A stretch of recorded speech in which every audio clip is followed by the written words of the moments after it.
God, you're doing this again? Every stream. You're the one who told me to do it. Oh my God. We're supposed to look professional, Grant. Then why do you have me on? Because you have a smaller channel than me. All of a sudden, everybody else has a bigger one. Okay, then why do you have Zaxx on then? It's not my stream. Wrong stream, Zaxx. Whoa, Mister, I'm at 7,000. Woo, let's start this goddamn thing.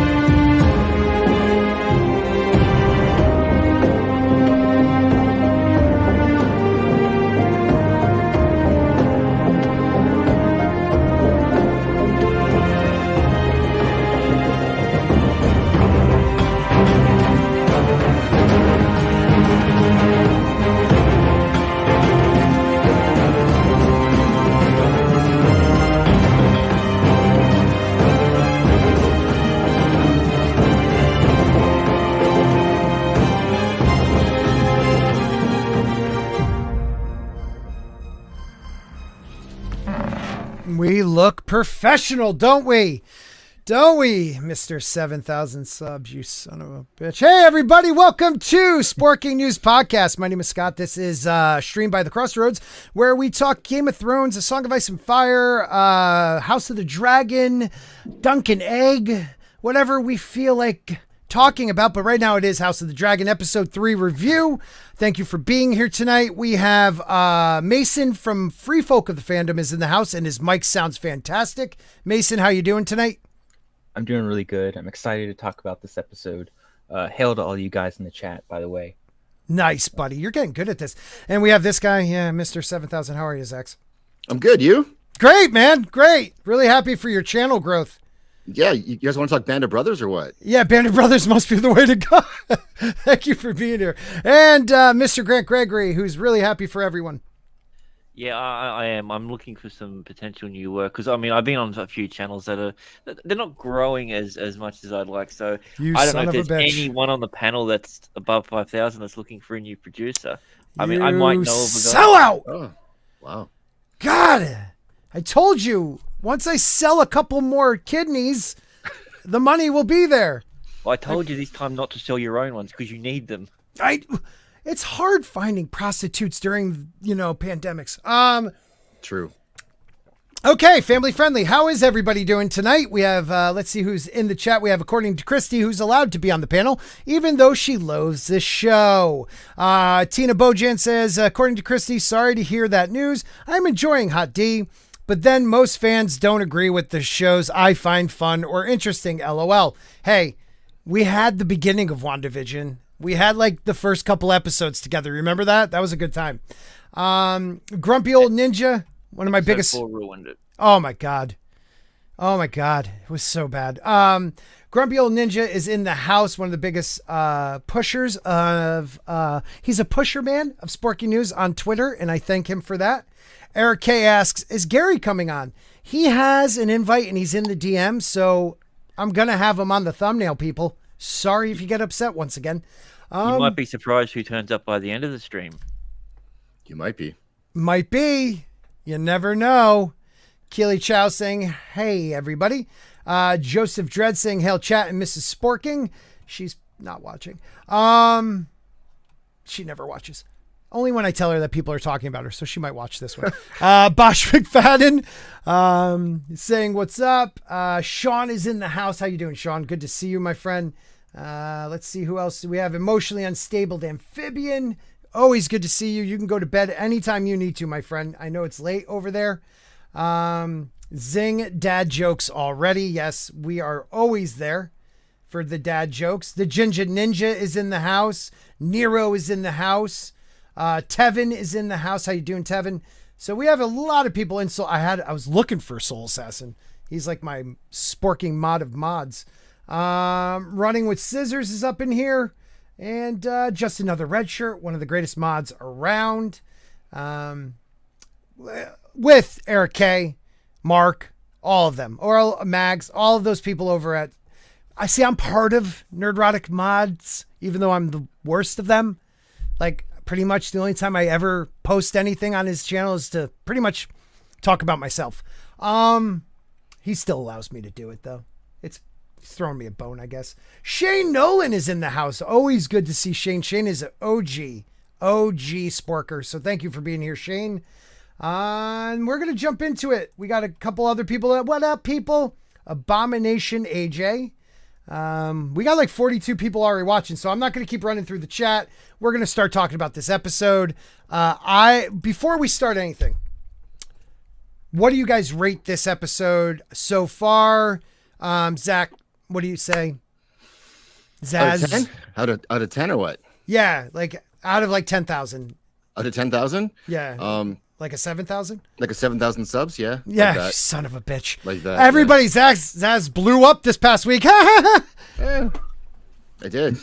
Okay, but out of 10. Out of 10. Out of 10, I would give it a so maybe an 8, 7.5 to 8. I like it. That's, I think, where I am too.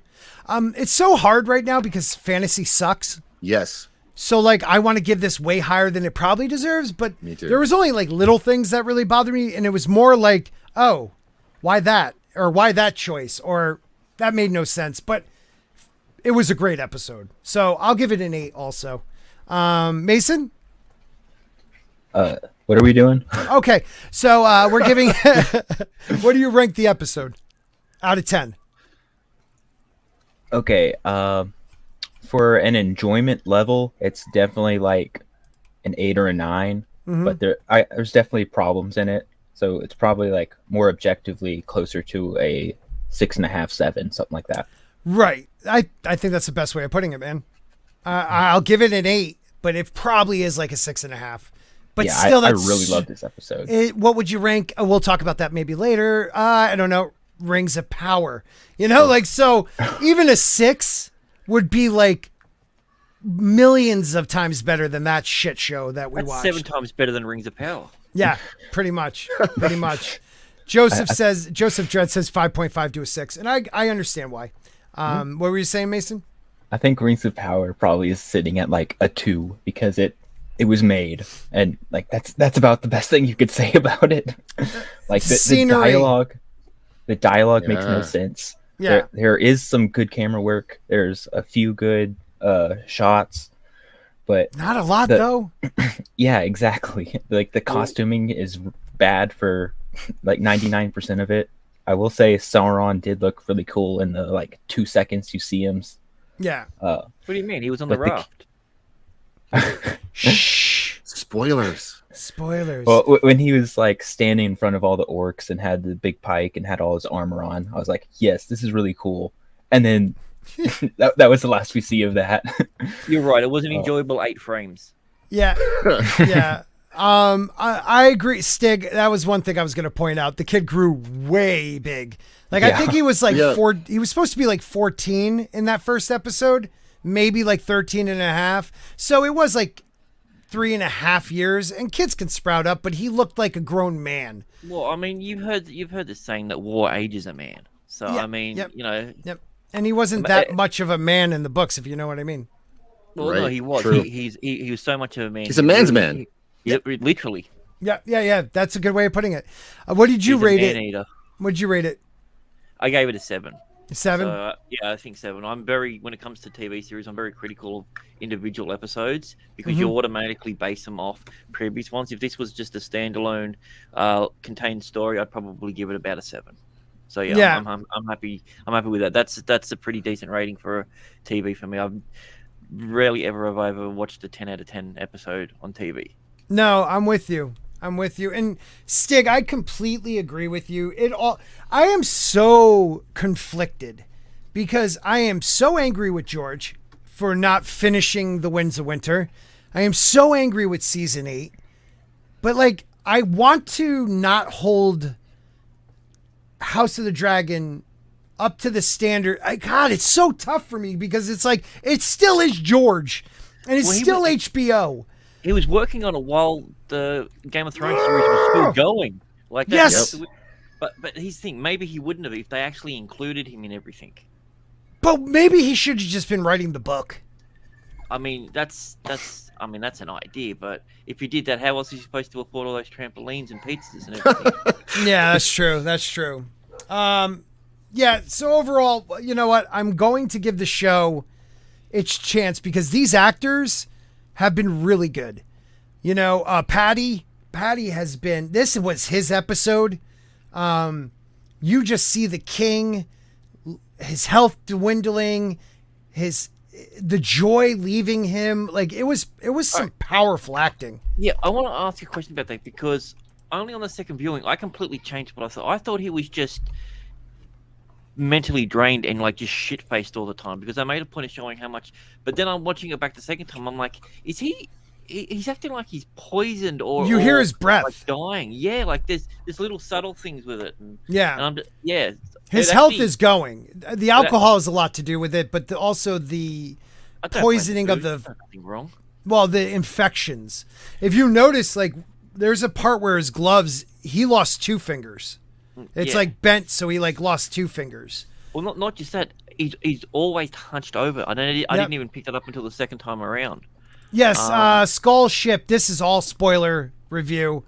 We never. I'm sorry. That's just how we do it. So I apologize if you haven't seen it. I should have said that. Thank you for saying something. Spoilers abound. One spoiler is Gary's not here.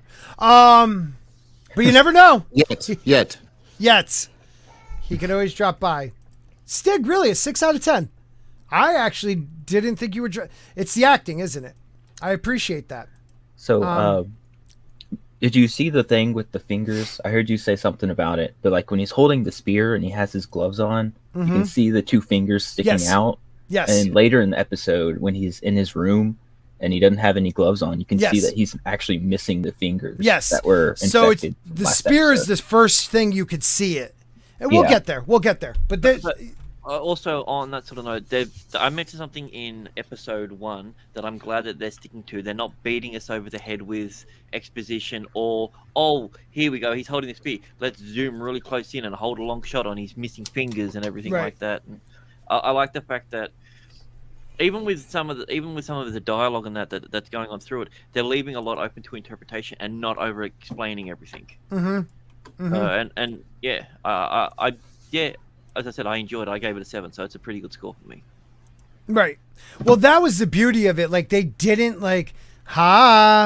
this is why she's running away on her horse because she's upset because men want to marry her and thinks she's losing her claim. Like, you just understood. You know, you understood that he was actually trying to help her and she could not see that. Like, they didn't have to write it out for you. There was a couple parts, like at the very beginning. So let's start at the very beginning. Let me bring this up. Please don't hit me. Game of Thrones, HBO, all you dicks. Right here where the crab feeder's like talking to this knight. And the knight's like, my Prince Daemon. And he's like talking, like names the crab feeder. Like he's naming everything that happened. But it's like exposition. It's like, not for the sake of it, but it did fill you in where we've been, you know? I don't think it was bad. I just think it was kind of funny that they did that. All it took was one nail through a hand to change his tune, though. Yeah, he shut the hell up, man. He shut the hell up. Oh, but I've actually found this first part of the scene, I was giggling my ass off with this. Like, I found it hilarious because I'm like, oh God, I hope the dragon lands on him. Yeah, and I remember, and then it happened, and I lost it. Dude, I literally thought the same thing, but I was like, oh, watch him burn him, you know. And then I'm like, or crush him, and he just lands on the dude, and that just goes to show, you know, who Daemon is and what dragons are.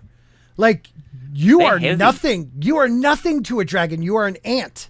Like, it doesn't distinguish friend from foe. It does what it's told to do.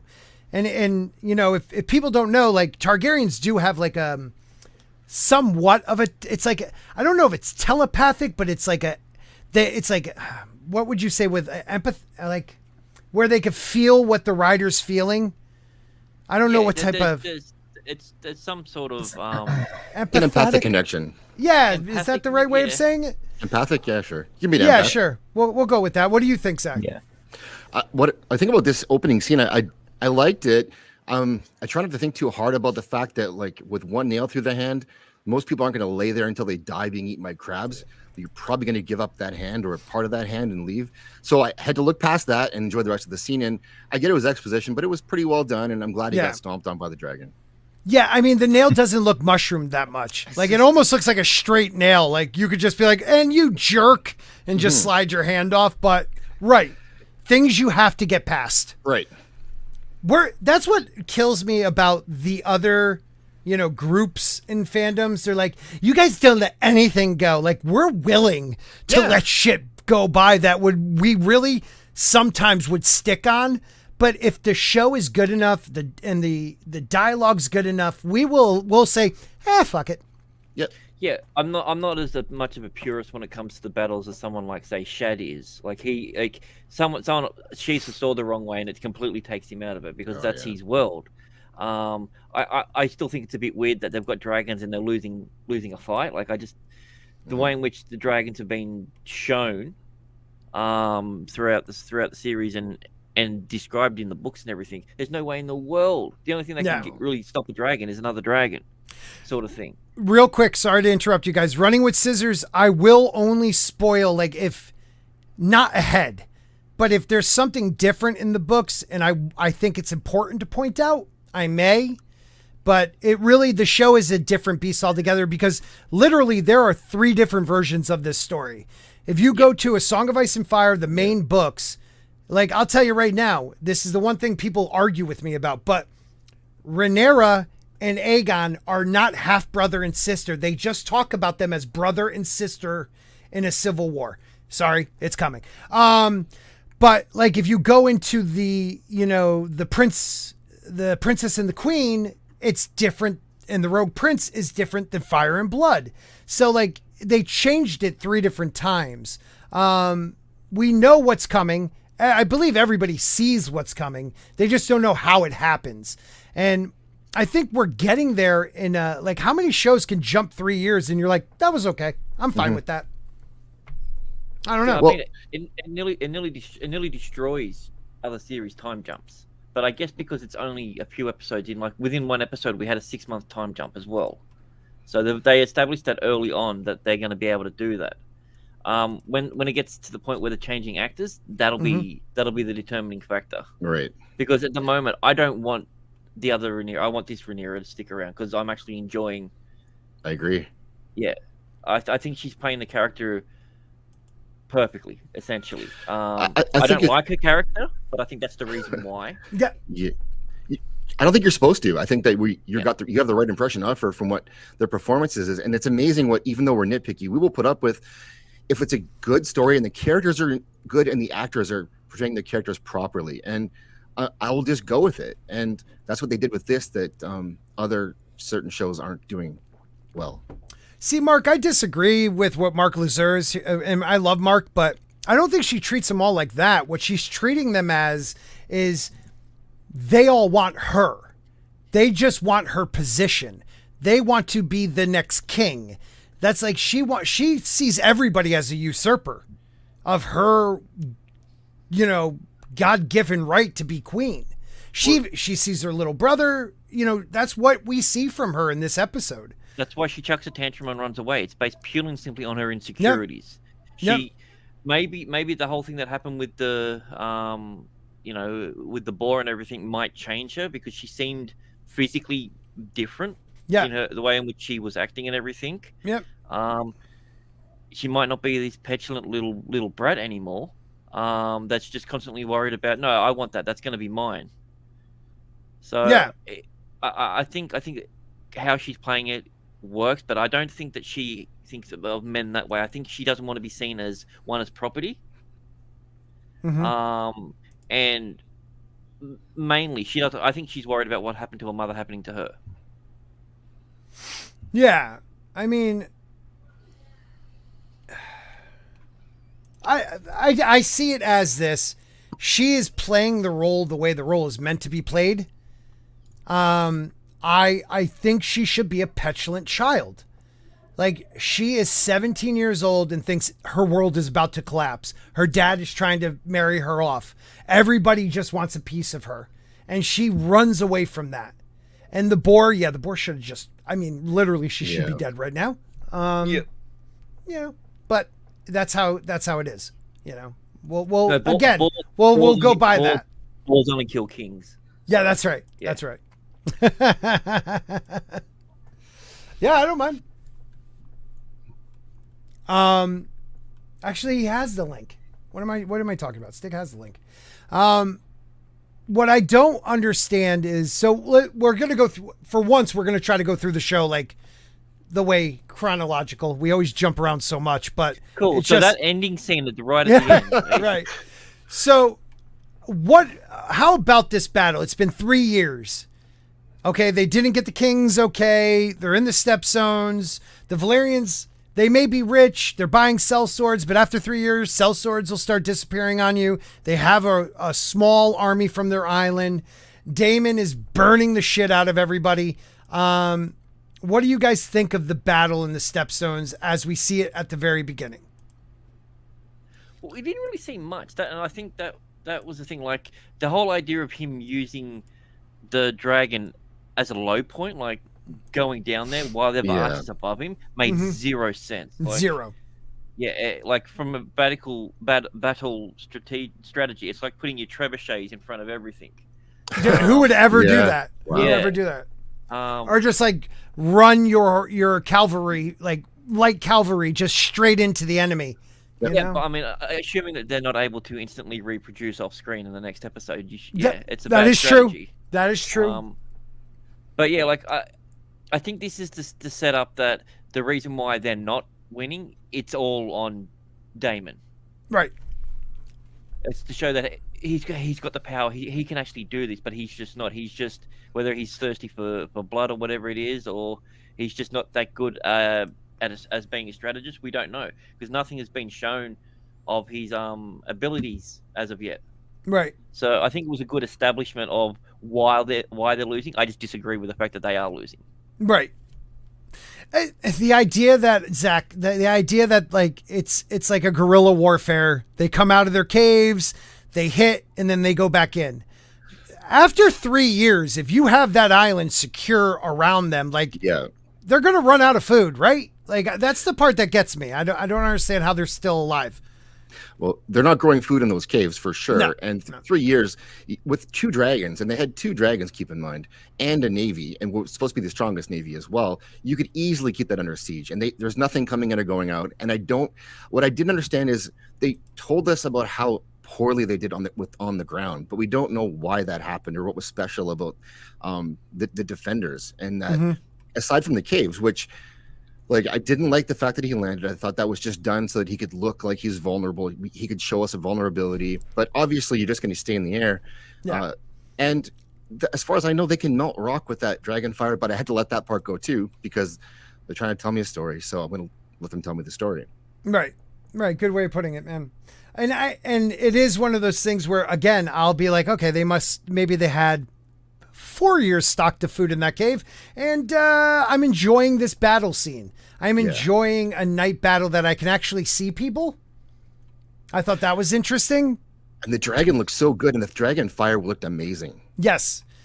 Compared to, like, you know, the Battle of Winterfell, like I could actually see people, and I was really happy about that.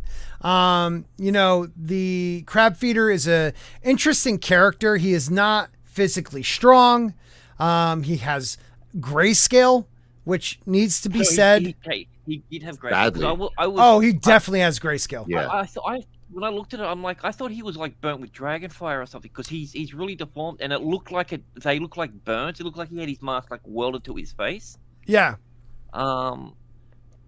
So he definitely.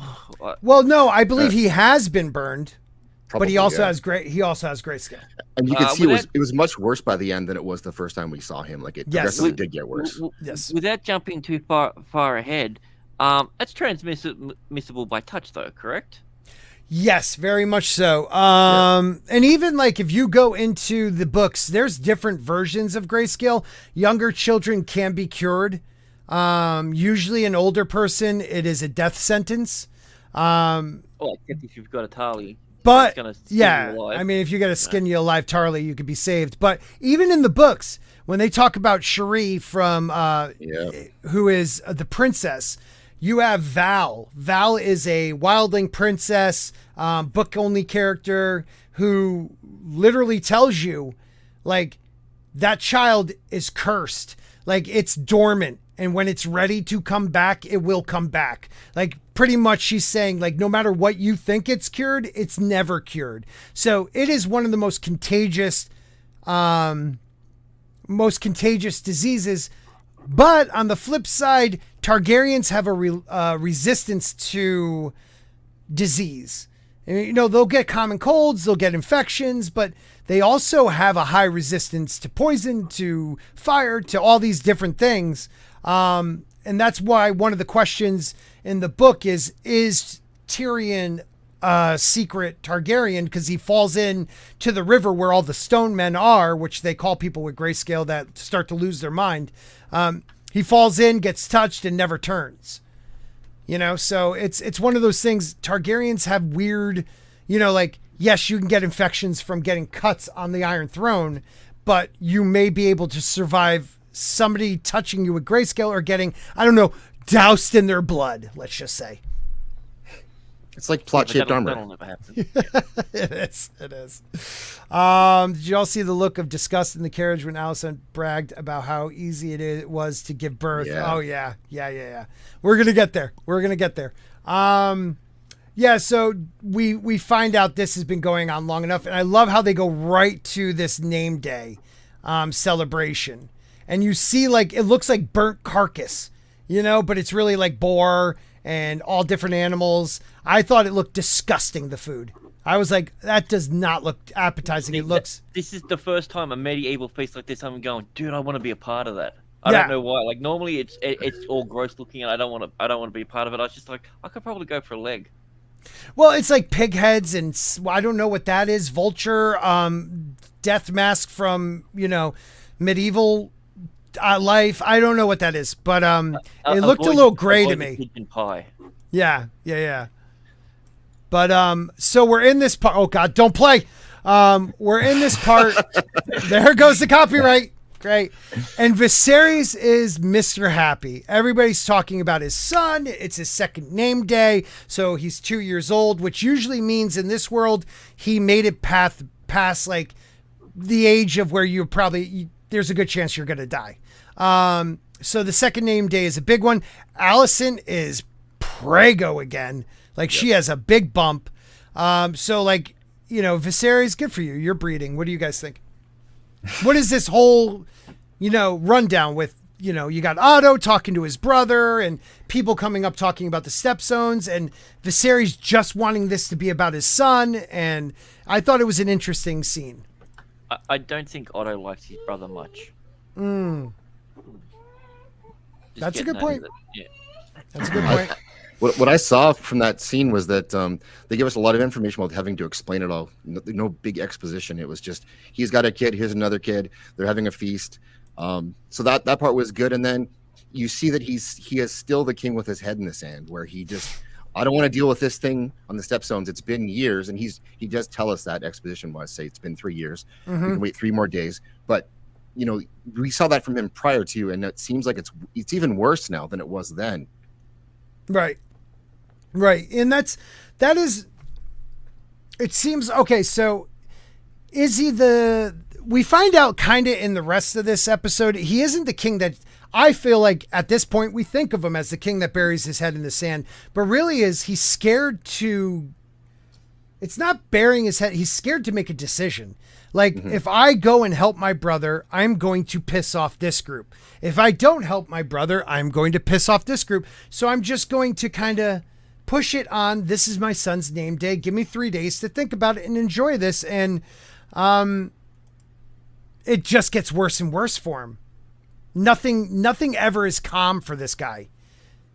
He's the king. Heavy as the crown, right?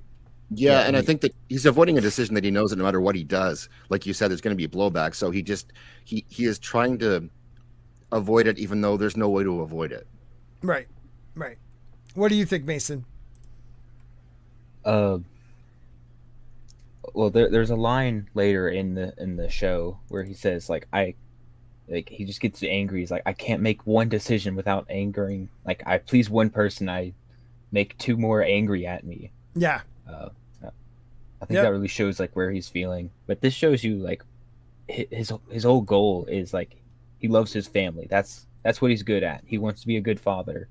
Yep. But he doesn't know how to do that. He doesn't know how to apply that skill to to the realm. Right. Right. And also Rhaenyra is absent from this, but if she were here, I feel like everybody would be happy that she would still be here. Like, she has a line like, this is a celebration for him. No one wants to see me. But I feel like she's putting that on herself. I think that absolutely. I was just about to say that, man. That is absolutely what it is. She is the one causing this divide. She is the one that isn't. She should be present so that they can't talk behind her back. Right. And what she's doing is being a petulant child about it when she should be there present saying, I love my little brother. He will be good, hand of the king or on my small council, always reminding people I am the next queen of this kingdom. But what she's doing is opening the door, and her father is the one that has to carry the weight of that. Mm-hmm. Yeah, I think that what's happened too is that initially she didn't want the job. Well, she may have wanted it. She didn't apply for it. She wasn't pushing for it. There was no machinations to get her in this position. It just kind of happened to her. And so you see now over the years, since it's happened to her, now she really does want it and she wants to hold on to it somehow, but doesn't really know how the system works to where she could actually manipulate that to make that happen for herself. Right. So she's kind of hiding from it. Well, she's never taken the time to learn the Game of Thrones. No. She just reacts with feeling. Naya, right? Am I saying that correctly? Naya, awesome avatar. And thank you for being here. Thank you everyone for being here. Hit like. We have 52 people watching. Please subscribe to everybody on the channel. I finally put all their links in the description, even though Zaxx doesn't need it because he's blowing up that piece of shit. But I mean, maybe that's the reason why he blew up. You know what? It was after he joined my panel. Let's just give me the credit. Thank you, everyone. It's the Sporking bump. Yeah, it was kind of like when I found Gary at like under 5,000 subs. All of a sudden he blew up. It was like, it's because I was in the chat, even though Eric K and Mark and Chris was there and a bunch of others. But it was mostly me that people were like, oh, Sporking, he's so awesome. Even though they were calling, I love his hair. So that channel of his Sporting News Network is awesome. How did you rate episode 3? 7 out of 9, 62%. Okay. 4 to 6, 16%, 10, saying 11%. Or no, a 10 is 11%, and 1 to 3 is 9%. 54 people voted. Pretty much where I thought, actually more people than I thought saying 10. I'm actually happy to hear that. I'm happy people are enjoying this show. Like, I am not one of those haters that want you to hate it because I'll hate something. I want to talk about things I love. And this Game of Thrones, like A Song of Ice and Fire was the reason I started my channel. Like, I love the books. I love everything about it. I love the history. I love the unreliable narrator. I love, even though sometimes it drives me nuts, but I still love it. I love Dunk and Egg. I love it all. Like, I just wanted to finish. I was gonna say, you're like, I love all these things. You mean you love the unfinished works of George R. R. Martin? Yeah. Someone will finish it for him. What's up, Tim? Good to see you. Killing it on Instagram, Tim. Killing it on Instagram, bro. I'm loving your. He does. Oh God, what does Robin become? Robin grows up and becomes Nightwing. I love your Nightwing stuff. That was pretty cool. I'm pretty sure it's Nightwing. I might be totally wrong. But really cool stuff. So yeah, we have, Grant, what do you think? We have Viserys, and it's like I really love how Patty takes it. He goes from Mr. Cheerful by the end of this episode is a broken man, drunk, dying, like just sad, man. Yeah. And it's all pretty much his daughter's fault. Well, actually, I don't think it is. I think it's no, his it isn't. I'm just kidding. It's his expectations on his daughter. He's just like, of all days, and everything seems to be going right, and everything's lining up perfectly, and then he's just like, "Oh yeah, I forgot. By bringing her out here, I'm gonna have everyone wanting their 2 bits in there." And I even like how is it the start? I can't remember which one. He said, "Oh, let me guess. You want your son as that?" And he went, "No, no. Yeah. I want you to fix. I want you to fix what you. Yeah, essentially, you fucked up last time." I like the juxtaposition between the way in which everyone's talking to him. Like Otto is smart. As soon as he realizes the king's pissed off, he's like, "All right, I'll talk to you later. Yeah. I'm not going to worry about it." Yeah. I don't disagree with this statement. I don't see. I'm like two-faced. I don't disagree with it, but the other side of me flips a coin. I'm like, I'm really enjoying this show. I'm going to enjoy it for what it is. It is a finished work, not great reading either, but a finished work. Well, not technically, but yeah, he's still working on part 2. To chat, book reader, and Sporking, what's your favorite to least favorite books in A Song of Ice and Fire? Are you talking about the main storyline, like the main 5 books we have so far, or are you talking about everything? And we'll get to that maybe by the end. So yeah, Viserys, just shut up everybody and let me enjoy this. So then we go on, and he's Rhaenyra, and somebody said, like he's always looking for his daughter during this. Yeah. Like he's always asking for her, and it's like, But she goes missing, and then he doesn't give a shit. Yeah, I know. True. I don't think he noticed. Well, he said he sent a bunch of people to look for her, and they saw Sir Criston Cole be like right behind her. Yeah, he was. Was it Tywin Lannister that was the one who was pestering him about the stepstones? Jason. Was that him? Jason Lannister. Okay. Yeah, Jason. I thought they showed us something there where he's still a good man. Mm-hmm. In that, like Viserys is, and that he kept on him about this, and he said enough already. And you go back to thinking about other kings, and like that guy's lucky he still kept his head, and that shows us that Viserys is still not that kind of a king. Right. And no matter how angry he gets, he doesn't take it out. No. Like physically or even like verbally. Like he might get loud with somebody. So he doesn't shoot the messenger, let's just say. Not like his brother. No, exactly. So I liked this part, even though that tree shouldn't be there. I love this part because it almost reminded me of The Witcher for some reason. But you got her, having what do you call these guys? He's playing the minstrel. You got the minstrel playing, and she keeps having him play the same song over and over. And I think it's about Nymeria. And you could tell because his fingers, he's like cracking his fingers, like maybe something different, my lady or my grace. And she's like, no, again. And I want to know what she's reading. I was very interested in that. What is she like in that book? She's really into something, and I want to know what that book is. But then Alicent, whatever you want to call her, comes out and pulls the queen card on her, telling the minstrel to leave. She says, I am, by order the princess stay. And she's like, by order your queen leave. And queen trumps princess, I'm out. And she really tries to reach her. You can move, you can move more spaces on a board with the queen, so it makes sense. Way more. But what do you guys think about this scene where she really seems to be like, it's been 3 years. Can we get by this? Like, I'm sorry I banged your dad. Well, for me, it still shows that Alicent is still attempting to extend the olive branch to her and wants to bring her in and wants to be close again. And it's Rhaenyra who's continually pushing back on everyone. And she's still mad 3 years later. Yeah. There's no one there when they're talking, yet they're still putting on a facade with each other. Right. Oh. Like, I don't believe for a second that Alicent wants to connect with her.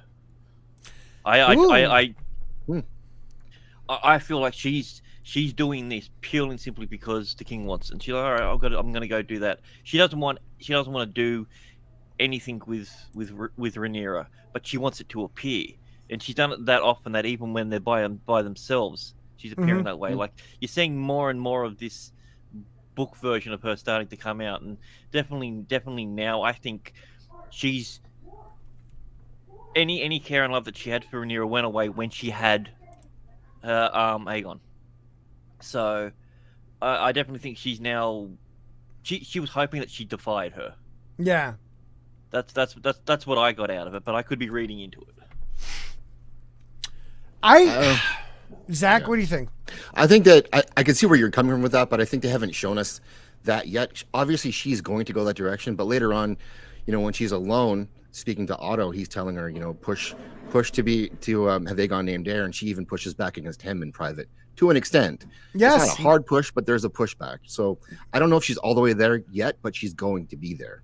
If you actually, even in the next episode, if you watch the trailer, like she defends her. She defends her for not being a liar.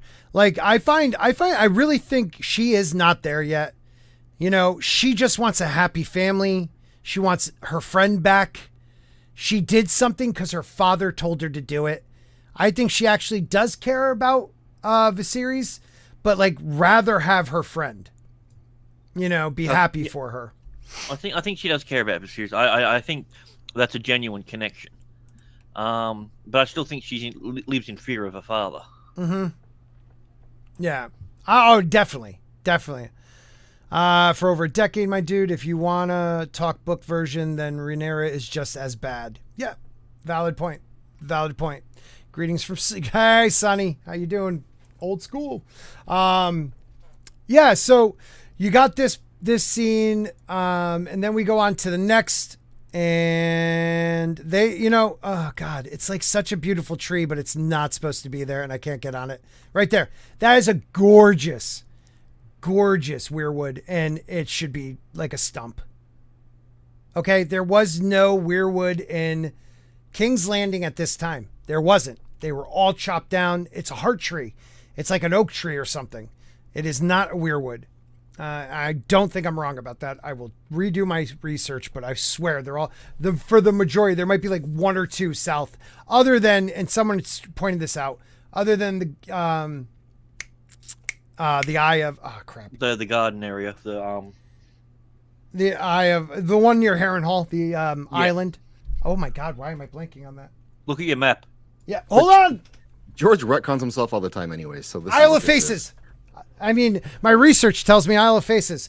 And then there was one other castle. Scott, I just checked with my source. It's the Isle of Faces. Just to let you know. Thank you, sir. Thank you.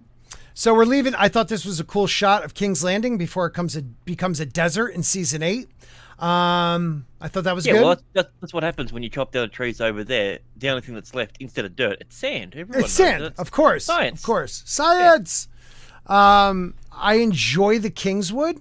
I thought that was cool. This ride was uncomfortable.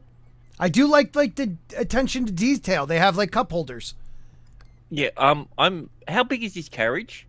It's a good size. It's not, because looking at it from the outside, it didn't look that big, but it looked fucking huge when they were doing on the inside stuff. Yeah. Well, like the tent looks like Harry Potter tent, dude. It's like you walk in, it's like, holy shit, this is a castle in this tent. Like, I thought that too. But, okay, so you got a little blonde Aegon there playing with a dragon, it looks like. You got, like, Alicent. Prego as hell. You got the nurse. You got Viserys, and he's just trying to be a dad, talk to his, his kid.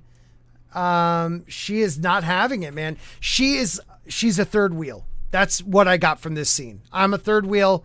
No one can tell me any different. Yeah, third wheel in your own family. So I get her bitterness, and I think that she portrays that really well. That she's just simply bitter with everything. Yeah, but she's naive to what she actually has. That's the biggest problem. Right. She rides dragons, and some dragons step on people. Yeah. She's at the right end of it. Keep talking, Gemma. I love it. Season 8 killed me too. Killed me. And they do change a lot of lore, but again, there's 3 versions of this story. 3 versions. I like the version in the A Song of Ice and Fire main books. I like that this was a brother-sister war, not a half-brother, half-sister war. I found that to be more interesting. But anyways, I spoiled that again. What do you think, Zach? Like, again, petulant child, dad trying to talk to her, not getting through. I wonder how much of this is about being queen or being on the throne, and how much of it is her being kind of butthurt that her friend banged her dad. I think a little of both. Because it seems personal. It seems like more than a power play, because she's not making any power plays. It seems like it's a personal thing for her, where she's had her feelings hurt 3 years ago, and she's holding on to that still now. Yeah, right. You're right. You hit the nail on the head. She hasn't started playing a game at all. Right. So it's definitely not about that. She truly believes that she's going to be usurped. So there's no point in her learning the politics behind it all. Like and a also, child. You banged my dad. Yeah. Not that you banged my dad. You're that not you guys my mom. played me. I still think Viserys, like, oh, daughter, we need to be more honest and with each other. I have to remarry. Father, I know you have to remarry. It's very important. Thank you, my daughter. Everyone. 45. Everyone, that was not Rhaenyra. That was actually Scott. Thank you. I know. Hold on. Let me put my avatar up so you can't tell. Everyone, I am the king, Viserys. I am letting you know I will remarry the Lady Alicent Hightower. Dun dun dun. Thank you. What a twist. What a twist. Close in on Rhaenyra's face. Yes. Thank you. Yeah, they probably never gave her an apology, or they did, and we don't know. I feel like they all probably like days after were like, dude, that was messed up. I'm sorry. But we don't know. You know, like I feel like though that she'd have to know that this was not Alicent's idea. Yeah. Like, nothing like that happens where it would have been Alicent's motivation to do this. Right. She didn't want to be involved in it as much as anyone else. Right. Hi, Mason. You having some issues? Yeah, I don't know. My computer keeps restarting. That's okay. I'm scared I'm all of a sudden going to just disappear, because in the northeast of America right now, we are having torrential downpours. So it could at one moment maybe just be gone. And it's raining as well, which makes it even worse. That is worse. Goddamn Australians. Yeah, Rhaenyra said, why didn't you marry Lyanna? Yeah, because I do like that part. I don't think that's here yet, where she's like, even I have to, tradition, uphold tradition. And we all said last episode, like, really? Like when we saw that trailer at the end, which got me nailed for copyright claim by 2 different places in Israel. Like it was like one of those things where you're just like, dude, you just totally married the wrong girl. So I was glad she brought that up, but we're not there yet. But yeah. All right, I'll bring it up when we get to that. Yeah. We'll get there. Don't worry. Yeah. She's pissy. And now, hey, everybody, this dude right here, I forget his name, but he's going Clubfoot? Clubfoot. Thank you. Yeah. Clubfoot is a big part of this story. And I love how they introduce him as like, I'll sit with the ladies and hear the gossip.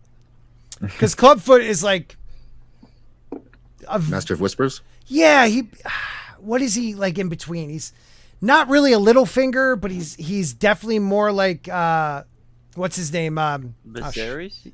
Yes. Not Viserys. Varys. Sorry, I meant Varys. Yeah, oh, too many V names. Yeah. Yeah, does he have his meat and taters though? He had just the foot's twisted, that's all. Just the foot's twisted, okay. Yeah. Because when he sat down and he was doing that, I'm just like, because I'm not really too familiar with the character. Mm-hmm. And I'm just like, is this guy faking this? Right. That was my initial thought, because they all looked at him a bit funny, and I'm like, okay, is this the first time everyone's meeting him, or is this? Yeah, and I liked that it wasn't explained. It's like, oh, why don't you take a seat, so and so house with blah blah blah. Oh, how's that injury since you did it in the Great War against so and so and so and so? Right. Yeah.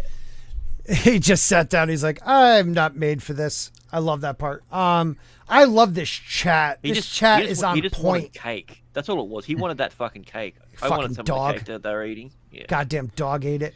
I have to say I truly love this chat. Like when I blank, they know what I'm trying to say, and I love you. I love you guys. You are awesome, on point. Yes, the Clubfoot is the real Master of Whispers.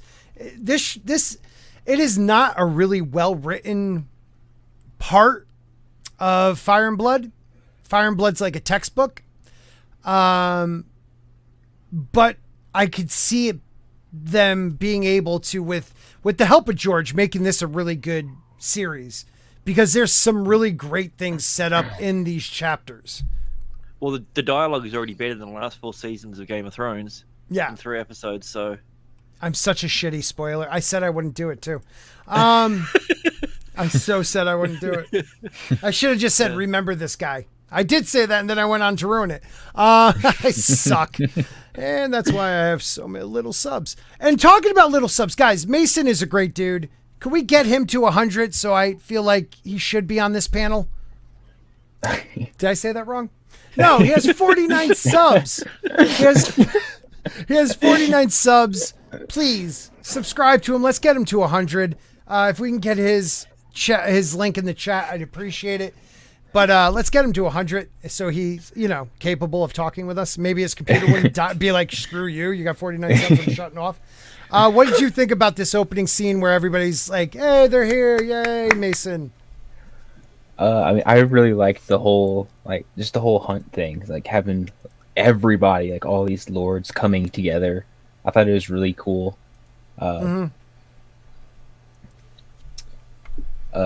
was going somewhere with that. It's all right, man. I fucked you all up with my attack on your channel.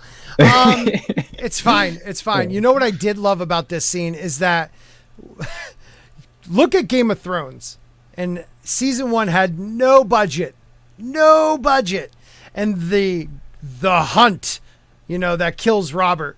The hunt is 4 dudes, 4 dudes walking around the gods or around the Kingswood.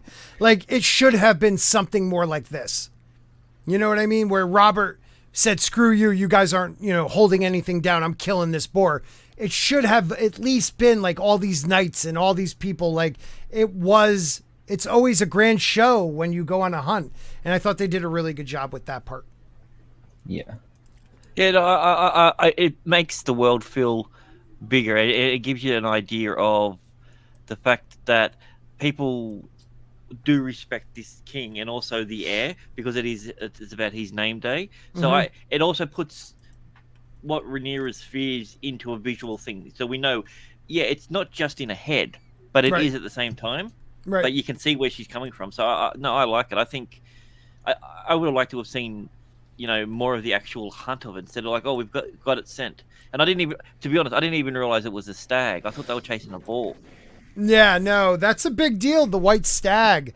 They keep talking about the white stag, which in this time and even in history in England, the white stag meant royalty. It was a sign of royalty. Viserys seemed annoyed by the whole thing, though. He didn't really seem into it. Yeah, okay, let's talk about that. Yeah, it seemed like this was more of just a family trip for him. Right. He has him in the wagon or in the cart, whatever, and he's just sitting with Alicent and Rhaenyra and the 2 other people in there, and he's just smiling. He's like, see, isn't this fun? It's like a dad on a road trip.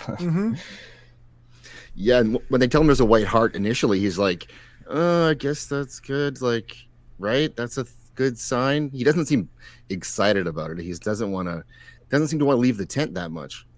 Right. Okay, that's so where the booze lives. Let's talk about Viserys because he is the last man to ride Balerion the Black Dread, the biggest Targaryen dragon ever.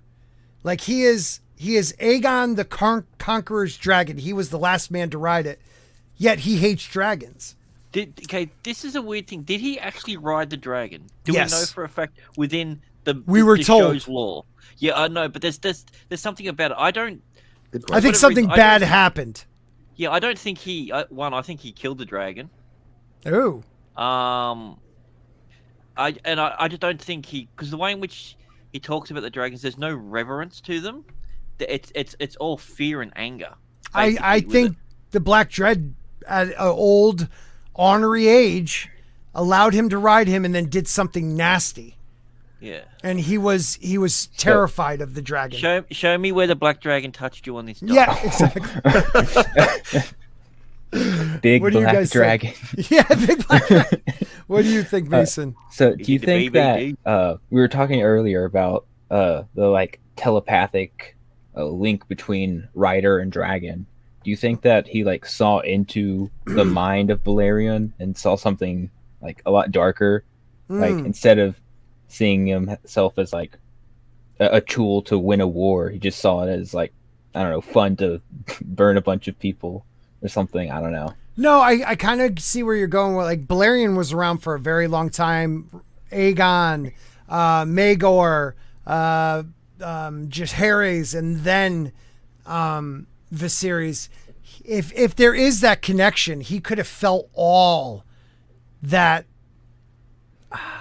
like conqueror feeling, like, you know what I mean? Like just all that visceral, like battling within the dragon, that idea that, like, I am a tool to destroy everything. So I can kind of see what you're saying, and he's scared of that. There's no telling like what you could feel, like depending on the level of connection between the dragon and rider. Like maybe he feels like what Aegon felt for his whole life. Like maybe he gets like some of that like genetic memory. Yeah, and he can feel that, or maybe he just feels like a really old dragon now. Like maybe that just imprinted onto him, and that's why he's so like indecisive. Ooh. You know what, dude? That's kind of deep. I don't know. Yeah, he's old. He has no filter anymore. He realizes dragons are quite racist when in their old age. They really are. Even the black ones. You know, it's crazy, man. What do you think, Zach? I think it's interesting that he didn't really seem to be upset about the stolen dragon egg until he found out what egg it was, and that it was sort of a direct attack and a callback to what his brother had said in the brothel, I guess it was. And so, and he really doesn't seem to, he didn't take a second dragon after Baratheon. So there's something that happened there. But I don't remember. I know that people in the chat have said that he definitely did ride him, but I don't. Yes. I don't remember. I remember him having people talking about that, but I don't remember actually having a scene describing that. So I don't know. No, there is no scene that describes it. And he never, that I remember in this show, admits to riding him. He did. He did say in one of them. He said, only briefly. Okay. Oh, when he was talking to Allison, right? Yeah. It was in the first episode, I'm pretty sure. Mason, did the dragon touch you? I think so. I think we lost him. Son of a bitch. Guys, please subscribe to him so maybe he can make some money on YouTube and buy himself a new computer. Yeah, I had to.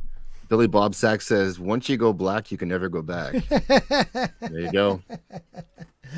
You know, it is one of those things where I think something terrible did happen. If not what Mason's saying, where it was like a mental thing, but if it was like the dragon either threw him or while he was riding him did something terrible. Like he dislikes the dragons. He understands they're a weapon that they use to keep their people in check, but I think like he's already said, he wishes they were never born. Thank you, buddy. Also the hunt. He doesn't seem to want to kill the deer or the buck. And there's a couple reasons. Here's the Jason Lannister guy. Doesn't look very Lannister-esque, but that comes with time. I don't know. He's a twin. He is a twin. They seem pretty close. Him and his brother. You freaky deakies. Here's all the ladies with Clubfoot about to sit down. They're all gossiping, and Rhaenyra just drops the bomb on them. Like, you bitches. And I enjoyed that. But Alicent loves the gossip. She is now the queen bee of gossip. And, the Clubfoot listening to the gossip, that's where you find these things out, Like some of the rumors that you're going to pass on to the king. He might have fell in dragon poop. That is true. That explains why he hates the smell of dragons.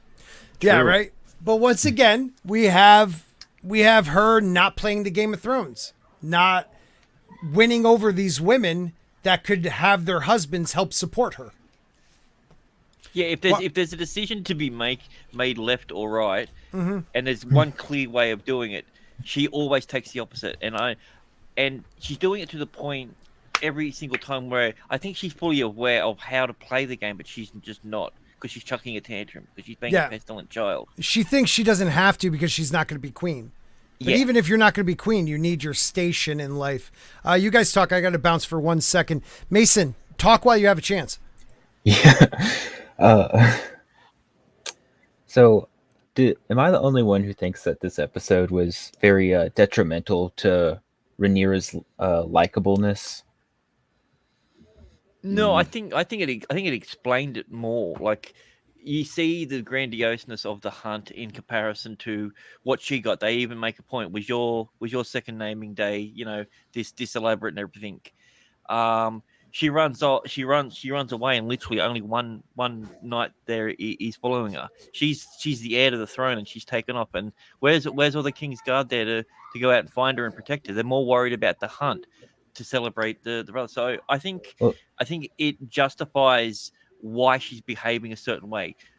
Her behavior is still terrible, but I think this episode helps justify the issues for her from her perspective.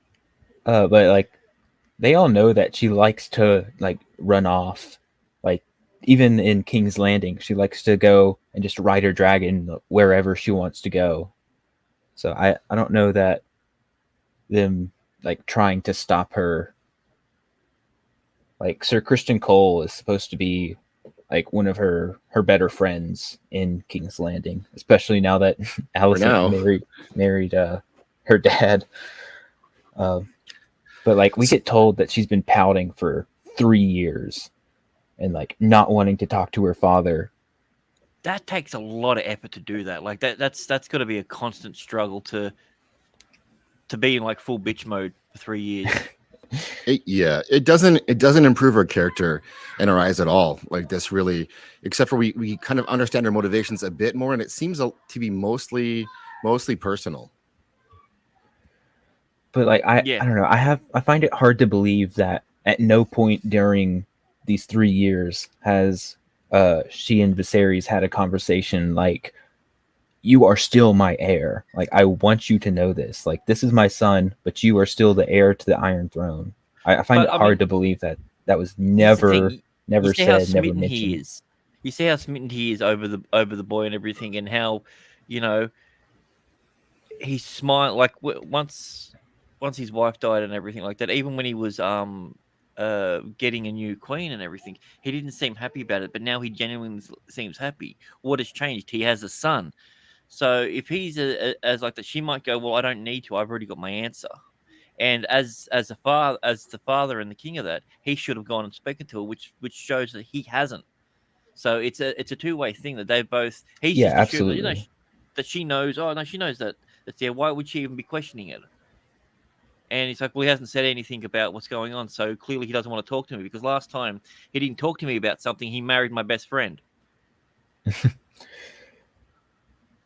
Yeah, I hear what you're saying. I don't know. I don't like the implication that she just decided to.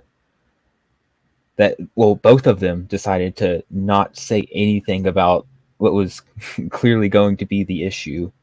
Like, if somebody is ignoring you, that's like that close to you, I feel like you would have to have a conversation at some point before 3 years.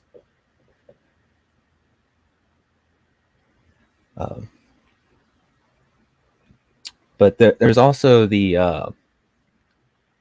I think it's later on when she kills the boar. I thought it was kind of a good scene showing that she was kind of coming into her own. Yeah, well, that we'll talk about that more, because the scene's just about to come up, and Scott will be back in a minute. So I'm back. Well, Scott wanted me to read this in the private chat. He said that Scott thinks that Rhaenyra wanted to marry her dad. That's a hot take, Scott. Yeah, thank you. I was gonna hold that to like, you know, later in the season, but yeah, no. I think Rhaenyra doesn't want to marry anyone because she thinks they're gonna usurp her. I think she's gonna kill her dad and marry Alicent. Boom. That would be a Game of Thrones, bro. She's making the sisters poison her dad. Yeah. Boom. I just solved. You solved it. Dude, does that smoked pork not look delicious? Smoked pork looks great. I don't know if that's like smoked squirrel in the middle. I would eat whatever's there. Yeah. I would totally get down on that. Giggity. This is the way giggity giggity. This is the way it should. We got peacocks. We got, oh, this is where he comes up. He's like, my lady wife. You're an idiot. You're an idiot. Like, okay, wouldn't you wait till you get the sign from Viserys? Like, he's like trying to woo her without. I'm sorry. Like, your father didn't tell you. Oh shit, I screwed that up. You know, but we have to have a Lannister. Don't talk about marriage on the first date. Usually, strong women don't want to hear that shit. You know, and he's trying to buy her immediately. Well, right. He doesn't. Yeah, he hasn't even done his hair. Like, I mean, look at her hair. Her hair's at least done. Right. You know, he could have at least done his hair. Yeah. Made himself a little bit more presentable. Like one of those Brad Pitt pullback things. You know what I mean? Yeah.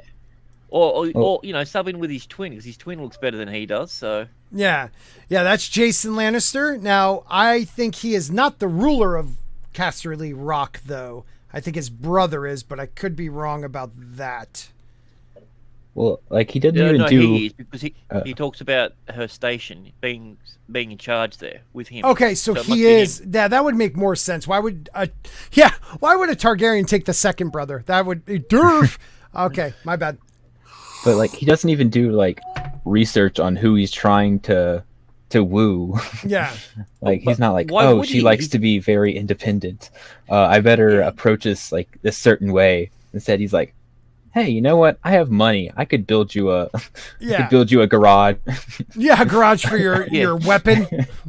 Yeah. Here, have some honey wine. We're gonna get married. Okay, I'll build you a nice garage. See ya. Let's go. Yeah. By the way, I gave your dad a spear. I do love how she looks at it almost like, is there a roofie in here? Like she's looking at it like, I'm gonna get roofied. That was smart. You know? It's like, what does it taste like, the pudding? Very good. Bill Cosby, man. There we go. The pudding. So yeah, she gets pissed off after listening to him, and she decides, I'm out. I'm done talking to you. I'm not going to be your lady wife. He's like, that was the best face right there. He's like, how tall is he though? Because he's a tall man. I didn't think Renilla was that short compared to everyone else, but he looks like he towers over her. He's like 6'4", 6'5". I don't know in the books, but I think he's supposed to be a big lion. You know what I mean? I might be wrong. Again, love the tent. The Harry Potter tent. It looks not as big from the outside. Looks like a mansion on the inside. They got tapestries. Nothing being humped in this tapestry, though. Found that kind of interesting. Because every tapestry we've seen, there's been sex. Yeah, no boobs this episode. Yeah. What are you going to do? So now you get... Roll them on to the nearest person. Yeah. Now you get her coming like, you're trying to marry me off, you son of a bitch. And this is where you get the, no one's above... what does he say? No one's above tradition. And she's like, you didn't marry for tradition. You married because you wanted to bang my best friend. And he was like, shit, you got me on that one. But Patty is excellent in this episode. Somebody else talk. I like that you can see him in his performance, how he's physically appears worn down, and he is constantly performing. He's not just saying lines. Right. You can always see everything is a bit painful. Everything kind of hurts. And you can also see he's trying to hide it from everyone at the same time. Mm-hmm. And it also links to his drinking, I think, where he's trying to kill all this pain, physical and mental, emotional at the same time, that he's getting heavier and heavier into the drinking. And then he's hungover the next day. Yeah, bad. But you're right. From episode 1 to now, you see the physical change. He looks like Rhaenyra looks the same age. But Alicent looks the same age. Otto looks the same age. Yep. He has aged 10 years in 3 years. Yeah, they've thinned out his wig. Like you can see on the top. You can see that they've receded his hairline. Absolutely. Yep. Yeah, I think that he was a master in this episode. I love Daemon at the end of this episode. Matt Smith has been doing a really good job with Daemon. I think he's played him up until now. I think it changed in this episode, but up until now he's played him too childish, too pouty, but he reacts the way Daemon should react in this episode. I enjoyed that. Sorry, I had to go for a second. Is this the part where they get into the argument with each other? Yes. On the second viewing, the way that he was talking about that you have to get married, I'm just like, I think he knows he's dying. Yeah. I only got it on the second viewing with it. I'm just like, that's why he's pushing so desperate. Yep. And I think the only one who notices is Alicent. Yeah. I don't even think Otto notices. But Alicent catches this when he's walking away. Otto's probably doing it. Could be poisoning. I agree with that. It could be the non-healing. It's the Old Town conspiracy. I believe in it. But like when he's walking to the bonfire, he's like wheezing. He's like breathing heavy. Yeah. That's not just because you're drunk. That's because your lungs are starting to maybe fill up. And he screws up with the killing off the stag too. Yep. He shows himself as weak. Yep. So now we got Tristan Cole a couple of years later. And I like this scene because you need to know that they had a friendship at the beginning. This is an important friendship. She trusts him. And that's definitely something important. He saved her from getting wet, I guess. I thought at first it was it was a cliff. Ooh, the opposite problem. You know what I'm talking about. Yeah. I just ride off the horse. Mm-hmm. What do you guys think about this conversation where she's like, oh, you could have married anyone for love? I like where he says, would you like me to kill him? And he seems to mean it. He does mean it. Mm-hmm. I do love that part because he will. I mean, a King's Guard is a King's Guard. Yep. And it was her who gave him this station. And later in the episode, they have a discussion about her wishing she wasn't who she was. And he's like, everybody would want to be who you are. Mm-hmm. Is he her number one guard guy now? His number one job is to protect the king, but the king has put him on her. When we find out she's picking her guard when she picked her. Okay, so what's his name? McTavish guy still in it, or is he's gone back now? Who? The bald guy. Oh no, he's still there. He's still there. Okay, yeah. Yeah, he was standing next to the king. Oh, okay, I completely missed it. Yeah, Shane says he thinks he was dying since episode 1. I think since we saw the boil on the back, the oozing, he was on his way out. Yeah. But that was 3 years ago. Yes. Right? Yeah, I believe he's been dying that long. Yeah, did you see he's missing 2 fingers? Yes. Mm-hmm. You notice it when he's stabbing the boar. Yep. And then you notice it when he's in his room later on. But I noticed they didn't have to explain it to us, which was so nice. Drop Forge. Are all the ladies ugly in the show? I think Alicent's cute. Mm-hmm. Agreed. And she's cute. She's cute. I mean, is she? She's the prettiest Targaryen. Is not saying much, but she is.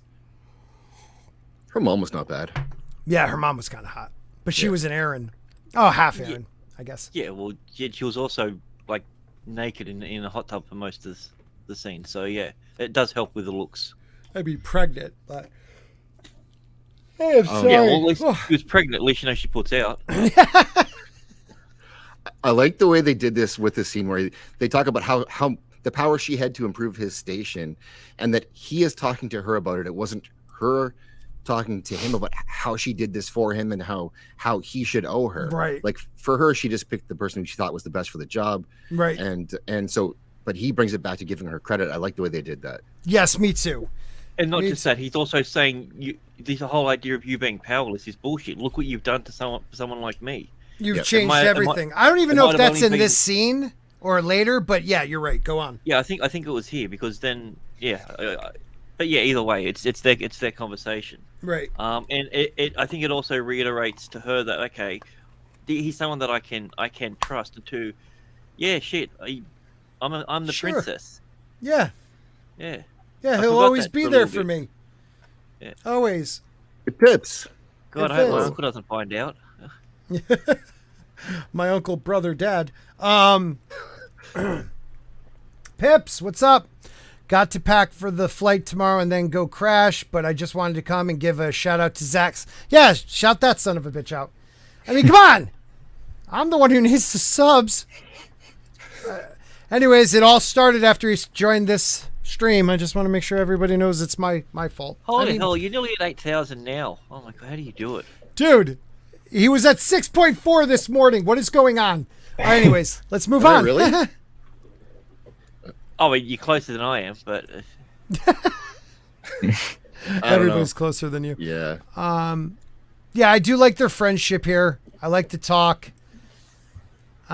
We should go back. Yeah, screw that. We're going to keep walking. We're going to keep talking. And now people are looking for the stag. And it's the white stag. We're on the tail of the white stag. They keep talking about the white stag. We're on the tail of the white stag. That would have been, and they talk how it's a great omen. And we got to remember that. It's a great omen that there's this white stag. And we're going to kill this white stag. So this is where we get the killing spear from Jason Lannister.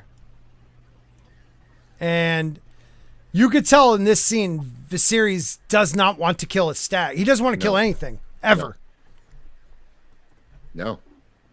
That's because, here's the thing, I think the reason why is because he's that close to death now that he's fearing death. And he knows he doesn't want to bring death to somebody else. That's the reason why he won't go that's the reason why he won't go fight wars or anything like that as well. Right. But yeah, he's actually turned into like a God-fearing person now. Right. I just want to welcome Pip. He's a good-looking person, and I appreciate him for being here. He looks like a horse.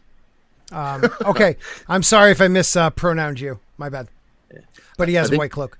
I think Viserys would have made a great minor noble. Yeah. Yes, like I think the worst thing the worst thing that ever happened to him was winning the Council of 101. Mm-hmm. Well, I mean, I look at it the same way. This is probably where Ned Stark would have ended up. Like if Ned Stark was king, it'd probably be a very similar thing. Yeah. Except that I think Stark would be more willing to kill somebody. Yeah, to execute them. I mean, he had to as Warden of the North. It was yeah, his duty. I actually disagree. Ned would pull the trigger when he needed to. The stepstones would have been done already. Yeah, you're right. Yeah. Well, I can have a wrong analogy once an episode. Yeah, it's fine. It's fine. You're stupid. What do you guys think? Anything else about this scene about him? I like that though. It's like he's seeing his own death, and he doesn't want to even talk about hunting. God, he looks so old there. But you could also see the fingers like crunching up the glove. If you notice it. What do you think, Zach? I think he's doing a masterful job of playing this role, and you can see that the man. His body breaking down as the episode goes along, and but he's maintained who he is as a person to the point where he doesn't want to hurt or kill anything. He kind of just wants people to get along. He's an actual good person, a good man, which is a difficult thing to be and be a good king. Right? Didn't we get that in the original? Like a good man, will never be a good king, or something to that effect. Will never end up being king. You have to there has to be an arrogance about you. There has to be, you are the one who will run the show. No one else can forecast the future of Westeros better than you. That's what a king should be. You have to have the appearance that you know everything that's going on in front of everyone. Behind the scenes, you need to have people who you can trust. Yeah, who will guide you in the right way. That's why the whole idea of like the small council is such a great idea. Yeah. I love that, how much it's implemented in these stories. Yeah, he's a decent man, just not a good king. Yeah, perfect. Yeah. Decent person who's actually a kind of shit king. Yeah, he sets up this war. So he's a good man. Let Mason talk. We never know when we're gonna have him. Go ahead, Mason. So this is the scene where, oh gosh, just talk, man. This is where the king gets the spear, right? Yes.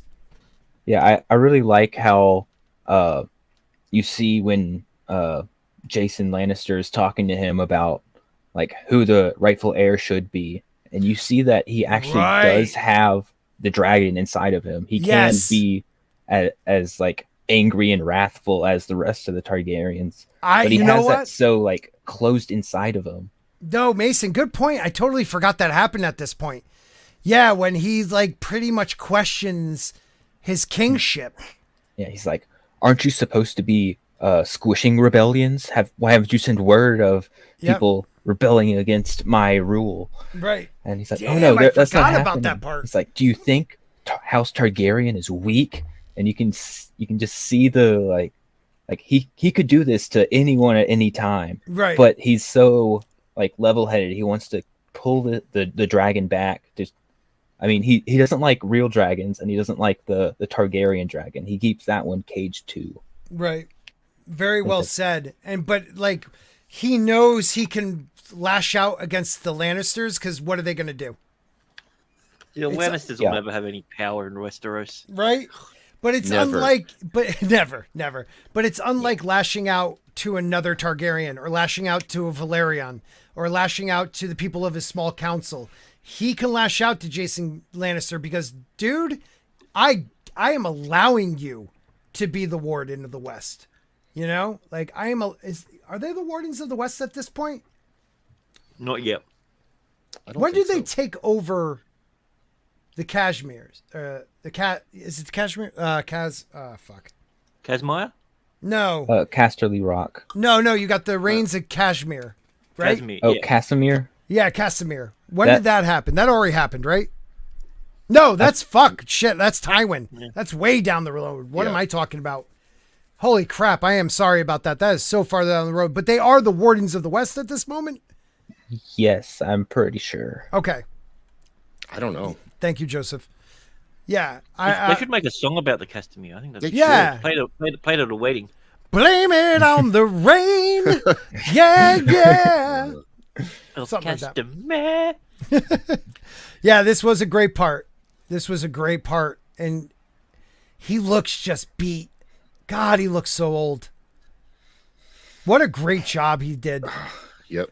But yet you could tell Jason is scared. Look at his eyes like, oh, I fucked up and I keep putting my foot in it. I keep putting my foot in it. Oh, I'm a Lannister. You can't talk to me like that. Yeah. Oh, shit. Oh, shit. No.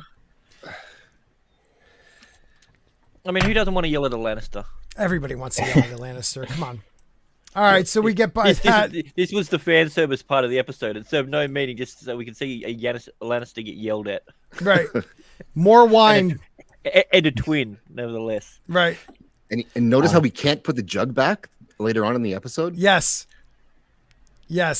Look at the anger on his face, and then he sees Alicent, and she's like, oh, shit. And he tries to, like, smile at her. I just had it on there, too. Look at him, all messed up. And he sees her, and he does that smile. That's like the Dany smile, like, everything's okay. Everything's okay. I'm going to kill everybody and myself. Like she was able to like see him. I feel like she's the only one who sees him. Like, I think they did a really good job with like not showing her being a manipulative little shrew, even though she was because of her father. It's now just her caring about her king. Yeah. Did anybody else get that, or am I maybe? I think she does care about him. Yeah, go ahead. I think she does. I think she does, and I think they've shown us that, and I think that they've been able to show us people who are actually like relatively well-rounded. These are not caricatures; they're actual characters, and they're people you can understand their motivations. And she didn't go from being a kind of a wallflower to being the queen by stabbing people in the back. She just ended up there because she was nice enough to listen to this guy talk for hours upon end and help them with that dragon figure, and that's kind of all she did. And she's still that person now. Yeah, I mean, when Otto and her are talking later in the episode, the things that he uses to persuade her are, what about the realm? What about the king? What about like your son? He's using like family to motivate her to go and talk about who's going to be the heir. Like that, that shows you what her values are. Yeah, I think I've heard too many people talk like she's playing it And what is up, George? We're sending you a link if you want to jump on, George. Oh, and George sent a 1999 super sticker, and it is it's a champion. That is what Zaxx is. He's a champion of this panel tonight. Anyways, I'm a member of your channel, Scott. So there you go. Oh, see, so I'm a YouTuber's YouTuber. Usually the bigger channels love me. So I'm like the really cool band that only the cool kids know about. So if you're in my chat or on my panel, you know why. Thanks, George. I love you, buddy. Yeah, after you get monetized, Scott's the only channel that pops up for you on the recommended. Yeah, that's it. You have to be a YouTuber, though. You have to be a YouTuber. If you're not, for some reason, it doesn't show it to anybody else. Yeah, if you have 0 uploads, you can't find it, even if you search it. Yeah, I'm like that really cool dive bar. You know, the one with the black door. You know. So we move on. So now I like this part too, talking to Otto. Otto kind of pushes his luck a little bit and backs off. I think this is the scene where he brings up his son being like the heir, and he knows, oh shit, I made a mistake. You know, marrying the two. He should have said, "Hey, you save on a wedding if you only got to pay for one of them if they marry each other." Nobody has to change their name. Yeah, you know, that's pretty good. And here's the thing, you know, they both come from good stock. Very good stock, right? Right. I am both gaining and losing a daughter, and gaining and losing a son. Right. And also, you know, they're only half, Yeah. so good chance the kids will make it. They're not twins. Yeah. Not twins. No, it's but Otto, this is the first time I think he chose wrong.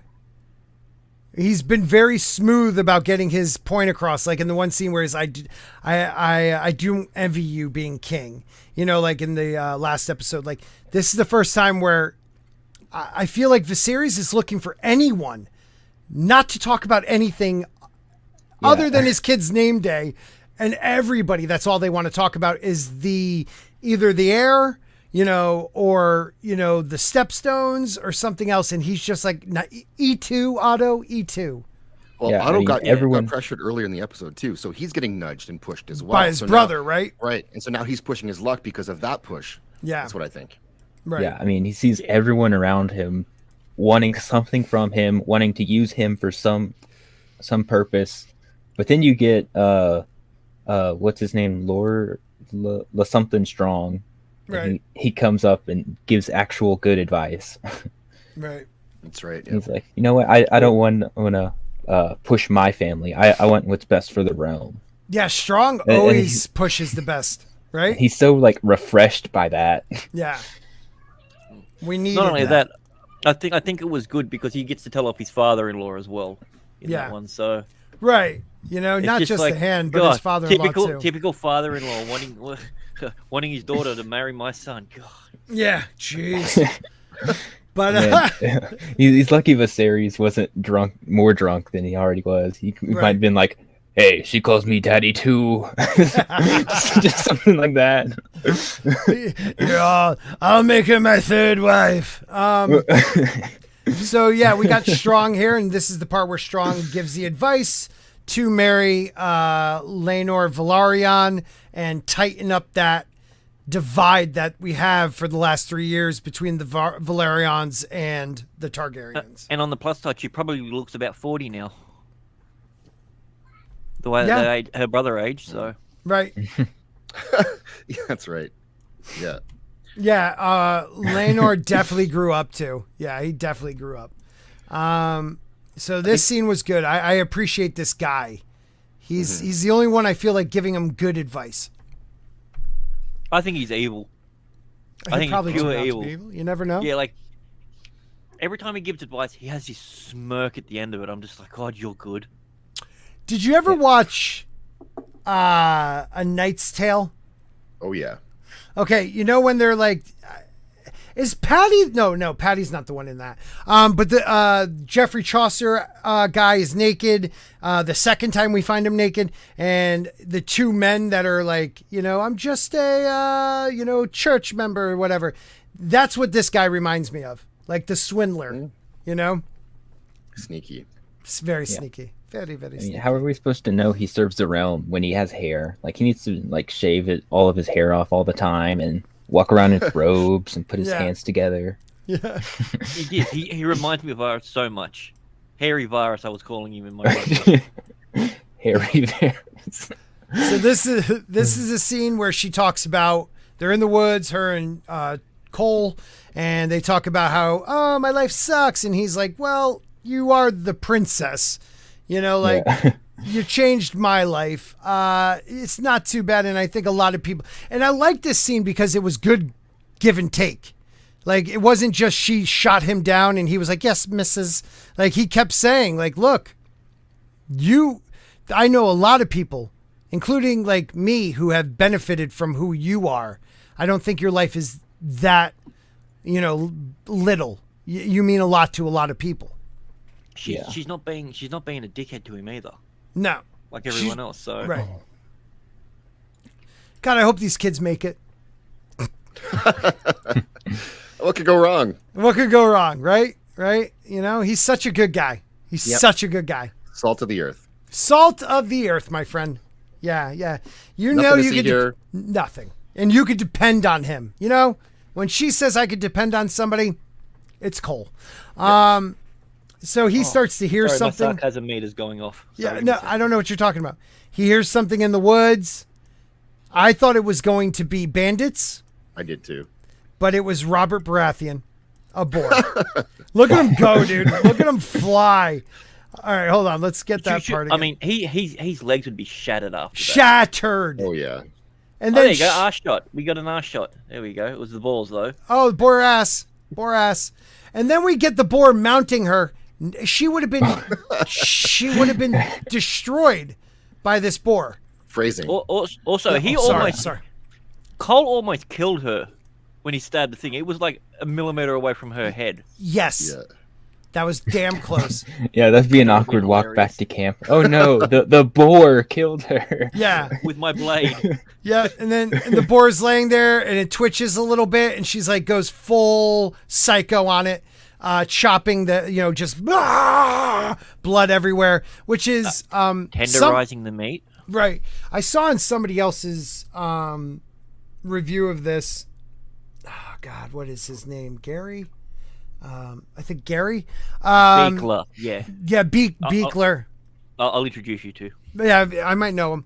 And Mauler, I might have once been on a stream with him. No big whoop. Name drop.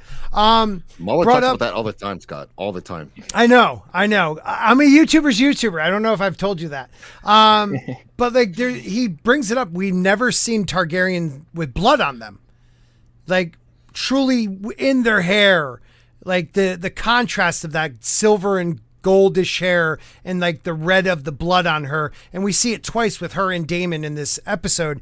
And it's striking. It's a striking image. So, it is Sir Criston Cole that saves her from the boar, right? Yes. Okay, I couldn't get a good view of him when I watched it. Well, but he stabs it and then he kind of falls back. Okay. Yeah. Okay. And then she goes ballistic on the thing. So, like with this scene, I took it more as this is kind of her proving that she can like take care of herself a little more and like puts a little more trust in like her own abilities.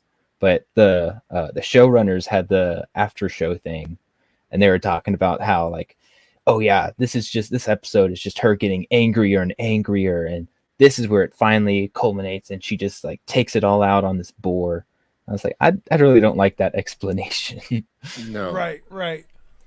And the boar was already taken care of, really. She was just kind of sealing the deal there. So I don't know. Yeah. I mean, and then she flavored the meat with her tears as well. So yes, that was nice. The prince that was promised. Salt of the tears. Yep. Blood. Wow. All we need is a comet. It does a lot to kill there is a boar, one. though. Oh wait, it's in Lord of the Rings. Ah shit. Gandalf, like, not Gandalf. That's why the spears have to have that like lip thing at the end to stop the boar from like just keep on going and then kill the sliding up and killing him. Yeah. I think this was one of the best scenes in the episode. I'll let you guys talk about it first because I talk too much. Yeah, I mean, this really shows you like what he's feeling, like his motivations of wanting to be one of the great Targaryen kings, but he always feels like he falls short. Mm-hmm. And you, like, this is probably one of his best performances in the series. Like, you can feel the emotions that he's feeling. He has like one dream, and he's like, I always wanted to be a dragon rider. I couldn't do that very well. I wanted to be a, there's one, like almost every Targaryen is a dragon rider, but only one in I forget what he said, like 1 in 1,000 is a dreamer. Haven't had one since Dany the Dreamer. And he's like, I wanted that so bad, and I had this dream, and I don't know how to make it happen. And all of these things have happened to me. Like, my wife died, and you just feel I don't know. Pain. It's a really good performance. I really and then but then he admits it happened. Like, I didn't think it would ever happen, and then you gave me my son. Like, and what is this meant to be? Like, he is definitely right here, I think, teetering on the idea of, is he meant to be king? Is my son meant to be king? Was I a visionary, or was it just a damn dream? Was I a dreamer, or was it a dream? And I thought that was really powerful. Yeah, he's like, I messed up so much. I named Rhaenyra my heir, but now I have a son. Is this the son that I had in the dreams? What am I supposed to do now? I thought I was on the right path. Now I see see another one I can take. What do I do? And he's just, you can just feel the emotional weight that he's been carrying around. Mm-hmm. It was powerful, man. What do you think, Zach? Anything? Yeah, I think that like you guys were touching on with the dream, that this is kind of lamenting that he knows he probably really wasn't a dreamer, because everything he had foreseen has not come to pass in the way he thought that it would. And he tried with whatever information he had with him, or what he thought could happen, to make the best decision, to do the right thing every single time. But because he can't see the future, they end up becoming the wrong decisions, or at least a complicated decision. And he wishes he could know what to do, but he's understanding now that he doesn't. Right. And he admits his guilt in the fact that he killed his wife. By his ambition, and I think the vulnerability of a king admitting that, even if it is just to his queen and everything, I think it shows exactly where he was. And when he contrasts it with his latest scene, where he's like, I did teeter on a decision, like I did waver. This was the moment, right? This was the moment, and you can see that it's. Put it this way, if Otto was there next to him, then the whole thing would have been different. This would have been the time for Otto to say something. Right. But see, she just sits in and is supportive. Yeah, she's the queen who listens. Yeah. Which is more dangerous than anything. Silent woman. What does she think? Silent woman. I better kill her. I found it interesting too, because he's talking about the prophetic dream, and what we learn throughout all of A Song of Ice and Fire is prophetic dreams, prophecies. They never turn out the way the person thinks they're supposed to. Yeah.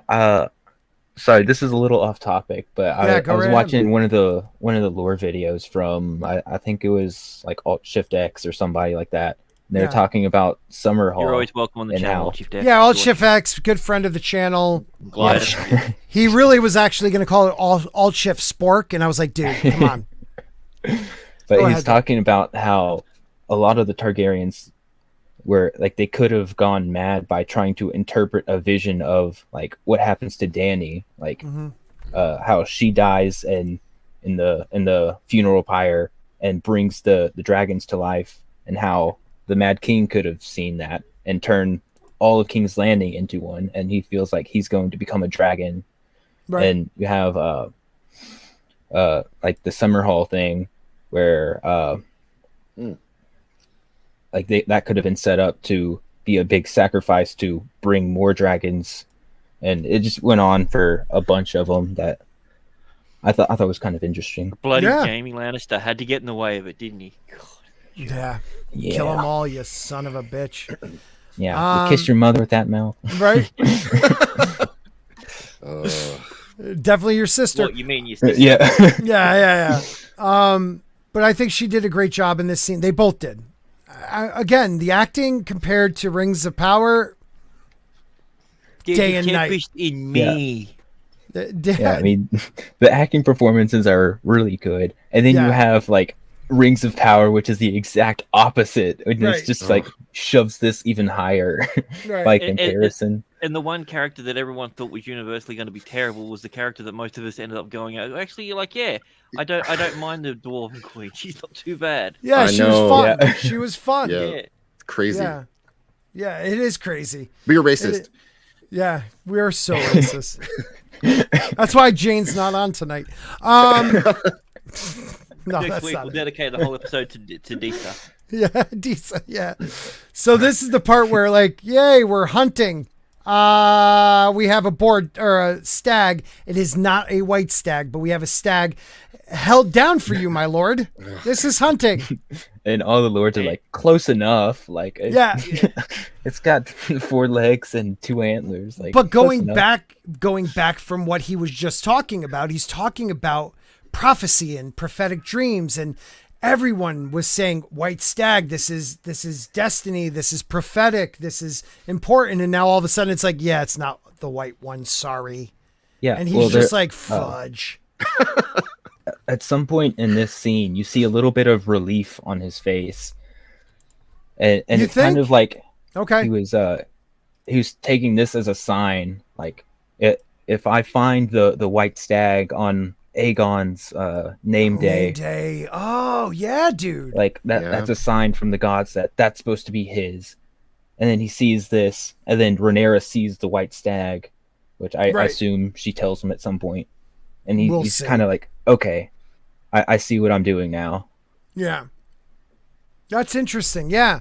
Like, because it's not the white stag, this might have made up his mind for him. Like, it is not meant to be. He is not meant to be the king.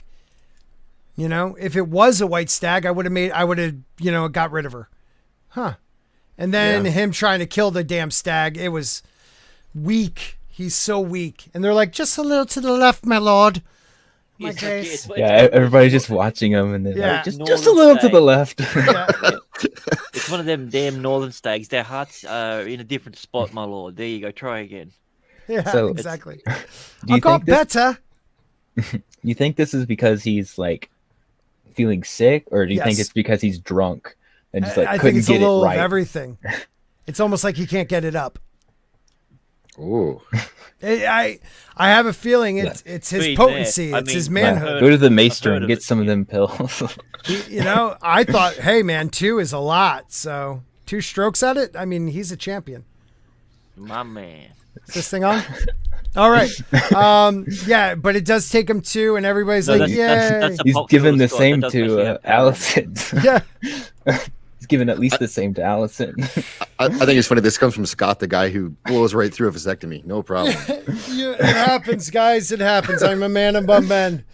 I'm a YouTuber's YouTuber, you know? I'm just going to play that out. I'm sorry. It's the Gary. Okay, I just had to say that. So I can now put him in the tags and stuff like that. Nerdrotic. Okay. Speaking of Gary, that's nothing to do with Gary. We have a super chat from nothing to do with $50. What? Sherpa? Come on. Thank you so much. I wish I had a clapping thing for people. That's awesome. That's like $50 American dollars too.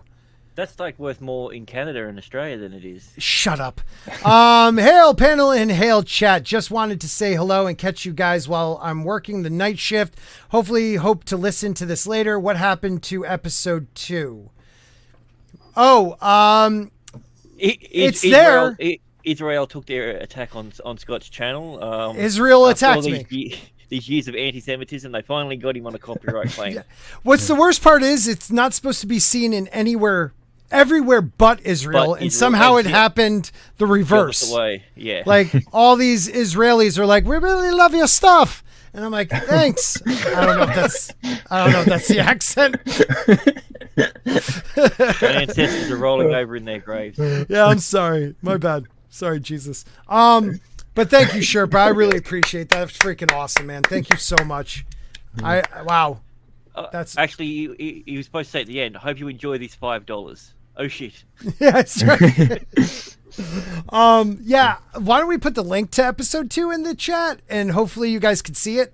But all right, I'll do that. Because it's what? Do people like this more or less? Does this piss off your audience more or less, guys? What's that? Oh, Gary's here. Yeah, Okay, Gary. well, actually, you know what? Just to be fair, I don't want people to get confused. That was good. Can you go back? I'm going to remove people's names. Take a screenshot and then post it on Twitter. Oh my God! Yeah, put the Gary thing back up. Look who finally arrived. Done. Ready? And I'll just go. Okay, that's a screenshot right there. Thank you, Gary. And if you're really listening, Gary, you could, I don't want to check because, it'll take away from your show. You're not that important. Okay. Even though everyone would just talk to you in the chat. I get it. But at least they'd stay. I love bombing myself. So he's leaning up on that. Like, this is embarrassing, man. He's like leaning up on it after 2 strokes, like very impotent. I don't know, man. 2 strokes is a lot. It is. I mean, in my book, but is it because he feels weak, because he feels sick, or because he had to take the life of the stag? How it happened? There's a lot. Like, his acting is so good. It makes me think of all different reasons why he's doing what he's doing right here. Yeah, it's so good to have somebody that takes their acting seriously, and they give you such a good performance that you can interpret it so many different ways, especially against the cardboard people that are acting in Prime. Oh, yeah. Like, I wish he pulled out of that, Zach, and was like, "You have not seen what I've seen." That would have been great. Oh my God. So I don't it's think so nice to have characters you can dig into. You can dig into these characters. It's so fun. Yep. Yeah, it is. It's a lot of fun. It's a lot of fun. And I love this chat. I just want to let you guys know you guys are the best. Mrs. Flu, always good to see you. The Flus are some of my favorite people. And they're a base. So he turns around, he walks back, and now we get Rhaenyra. And this is a scene. Look at this world. Yes. It is a huge forest. Huge. And we get to see her looking over. There's the campsite to the left, and then she's just kind of pans over to the right, and there is that white stag everybody was talking about. Now, the CGI white stag is not the best. No, but it's okay. It's fine. I don't think any of the CGI for the stags were good. No. Is it tough to CGI a stag? I don't know. Apparently. She-Hulk would tell us it's because it wears makeup. Yeah, can this stag twerk or? Yeah, you never know. It reminds me of the stag with like all those huge horns, and I can't remember what show it was in, or what movie, where it was like a godlike stag. God, what was that in? And then they kill it. Anyways, they don't kill this stag, but she sees it, and it's like a sign that does she take it as a sign like I am royalty? Or is she just like, it's beautiful, let's not kill it? I couldn't figure that out. I think she takes it as a sign that she's royalty, but like these, like I get they're inbred, the Targaryens, but at some point you got to stop taking animals' word for things and just make your own decision. Yeah, that's true. Fucking Narnia. Yeah. The lizards are telling me I should be king. That's right. Yeah, not a good plan. My giant sky lizards say I should be king. Let me sit on this throne. It worked in Boba Fett when he snorted that lizard. So right. Yeah, that was great. But is anybody going to believe her that she saw it when she just magically ran away from everybody else? Right. Like her and her best friend say they saw the giant stag. Yeah, exactly. Like the guy who she made a Kingsguard, a commoner. Yeah, she totally saw it. They were like, yeah, sure, dude. They're like, all right, describe it. She went, it's white. No, it's good enough for me. Yeah. It's white and it's got big and it was bony horny. things coming around its head. I don't think yeah, she'll look tell at anyone. that thing. Like I think that I agree with you, Zach. I don't think this is something she'll even tell her father. No. Dad, I saw a fake stag. Go ahead, Zach. No, I was gonna say it's just internal. It just reinforces what she wants to believe. Mm-hmm. She is the queen that was promised. Yep. Yeah, maybe the real white stag was the friends we made along the way. Oh god. Oh, yeah. Now, I love this. This is another strong. Remember that guy's face. He might become something important soon. He loves that she killed that son of a bitch. Like, she comes in bloody. He loves it. I can't get that scene, but he loves it. Yeah, meat's back on the menu. Yeah, and then you got Jason. Jason's like, oh, God, she's bloody. That's the woman I was trying to make my wife. Yeah, and then they go back to King's Landing. And we get this scene where Otto is like, you need to tell him to make, this is what killed, it's your, because I screwed up. Now you have to be the one that tells him that to make his son the heir. And she, for her benefit, she doesn't go that route. Yeah. I like that. And then we get to the whole, you are my heir. God damn it. Stop being a little, witch and be my heir. You need to marry. You need to strengthen. You need to strengthen your claim. I like how he says, and you need to multiply. Not you need to give, but like you need to multiply. Yeah. It's a really interesting way of saying it. And also, they mentioned her age 3 times in this, and they never once said 17. They said 10 and 7. Yeah, because they always say that. Yeah. Yeah, I actually really like that. There's a line by Alicent, and she's like, well, maybe don't worry about all the other lords and whether you make them happy or angry. Like, think about if you kill the Crab King, is it good for the realm? And he's like, okay, that's something I can actually do instead of trying to balance everybody. Sorry, I just wanted to bring that up real quick. No, I like that. Not too far. No, it's fine. We're already almost 2 hours in, so don't worry about that.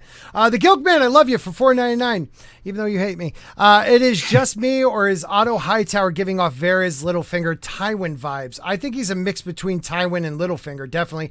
Sporking still sucks because of the clickbait. We want Nerdrotic. Totally, he was here just a couple minutes ago. You just missed him. Oh my God. Yeah, check on Twitter. Yeah, look at Twitter. You totally will see him. He was so here somewhere. Anywho.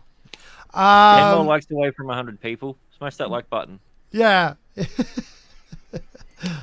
Oh, God, we're awesome. So we got stuff going on. He finally, like, they, in this last scene, talking about Daemon, and she's like, what does your heart tell you to do, pretty much? Like, he's your brother, and why would that make you look weak sending him help? Like, you do what you want to do. You're the king. Yeah. And so he does. He sends a letter. And that letter is, not taken the way I think he wanted it to. But, this is a beautiful moment between a father and a son father and a daughter where he is finally getting through to her, like, you are my heir. Please help me keep you be my heir. Like, help me keep you up there. Okay, I don't know if you were here when I said this, but I think it really bothered me that this conversation took 3 years to happen. Like, she was running away for 3 years, and like this like 3-minute conversation like solves all of her problems. She's like, okay, I'm still the heir. Also, I get to choose my husband. Wow, so happy. Yeah. Yeah. No, go on, because I'm sorry. I talk when I agree, but you're right. I do like that part. Yeah, it just for none of that to happen in 3 years, like not a mention of it, not like it's crazy, right? Not even like getting up for breakfast and be like, oh, there's my heir. or something like just something like that. Oh, look at my hair. She's looking good today. And then one day he doesn't say it. She's like, "But you call me hair." He's like, "Oh yeah, no, you're still my hair. You're still my hair. Have you met your brother? Yeah, on a random thing. I'm having a son. Just thought I'd let you know." Yeah, and then nothing about the hair ever again. Mm-hmm. That's great. Yeah. If everyone you want to know, Paulie is not Latino. He's Italian. So truth is not on his channel. He's not even slanted. He's pretty straight. Like, yeah, the dude stands up really straight. He's tall. He should really be called like, I was about to say a Italian racial slur because I am Italian, but I won't do that. Let's just say he should have been like, I don't know, the Sicilian straight. Yeah, straight. That's what they called straight Sicilian. That's what they called me in high school. So yeah, they had that beautiful chat. Anything to add to that, Zach or Mr. Grant Gregory? I just want to say hello to Paulie, Latino Slant, who's here, and he's big. He has a big thing about teeth. So if you guys are ever in his chat, ask him about teeth. I know it's weird, but I have fucked up teeth, so I know why Paulie doesn't want to be on my channel. Now I see. I have 8 teeth. I mean, they're there, kinda. Actually, my teeth are in the drawer at the moment. So that's hot. Yeah, nice. That's hot. So now we get back, excuse me, to the stepstones. We got a dragon flying by, and then they talk strategy. Speaking of strategy, we have a super chat. Oh, okay. The Gilkman for $4.99. We want Gary, not that ass clown porking. Just missed him, pal. Thanks for the $4.99. Next time. Yeah, don't worry about rewinding it. We'll keep watching now. Yeah, you'll see it later. Yeah. Typical SJW move now from Scott, canceling out the truth with hate speech. Look, is it hate speech to call you Italian? That's messed up, dude. Wow, racist. Put it out there on Twitter, people. Okay. We get the brother with natural... With the most convincing wig since the last. Yes, this show has a wig problem for sure. When Lord of the Rings has better hairdos than Game of Thrones, it's starting to get bad. That's a close one though. Celebrimbor has some pretty bad B. Arthur hair. Yeah. Yeah, I think I would still take this over Rings of Power. Yeah. He looks more like Liberace than Celebrimbor, but all right. Yeah. Whoa. What? Whoa. Bro, elves can be Jewish. Jeez, relax, dude. So I like this part where he's like, you will not talk dissent, in my army, brother, even if you're my brother. I thought that was pretty good. He gets up in his grill about it. And I love just, Daemon just strolling down, just coming down. Everybody's pissed at me. Whatever. Doesn't say a fucking word either. Dude, he only talks at the very beginning of this episode. He yells out, "Crab feeder!" After that, he doesn't say a freaking word for the rest of the episode. He doesn't say anything here. Yeah, true, he doesn't. No. Right. Doesn't say a word here. Doesn't say a word on the beach. Doesn't say a word afterwards. Action.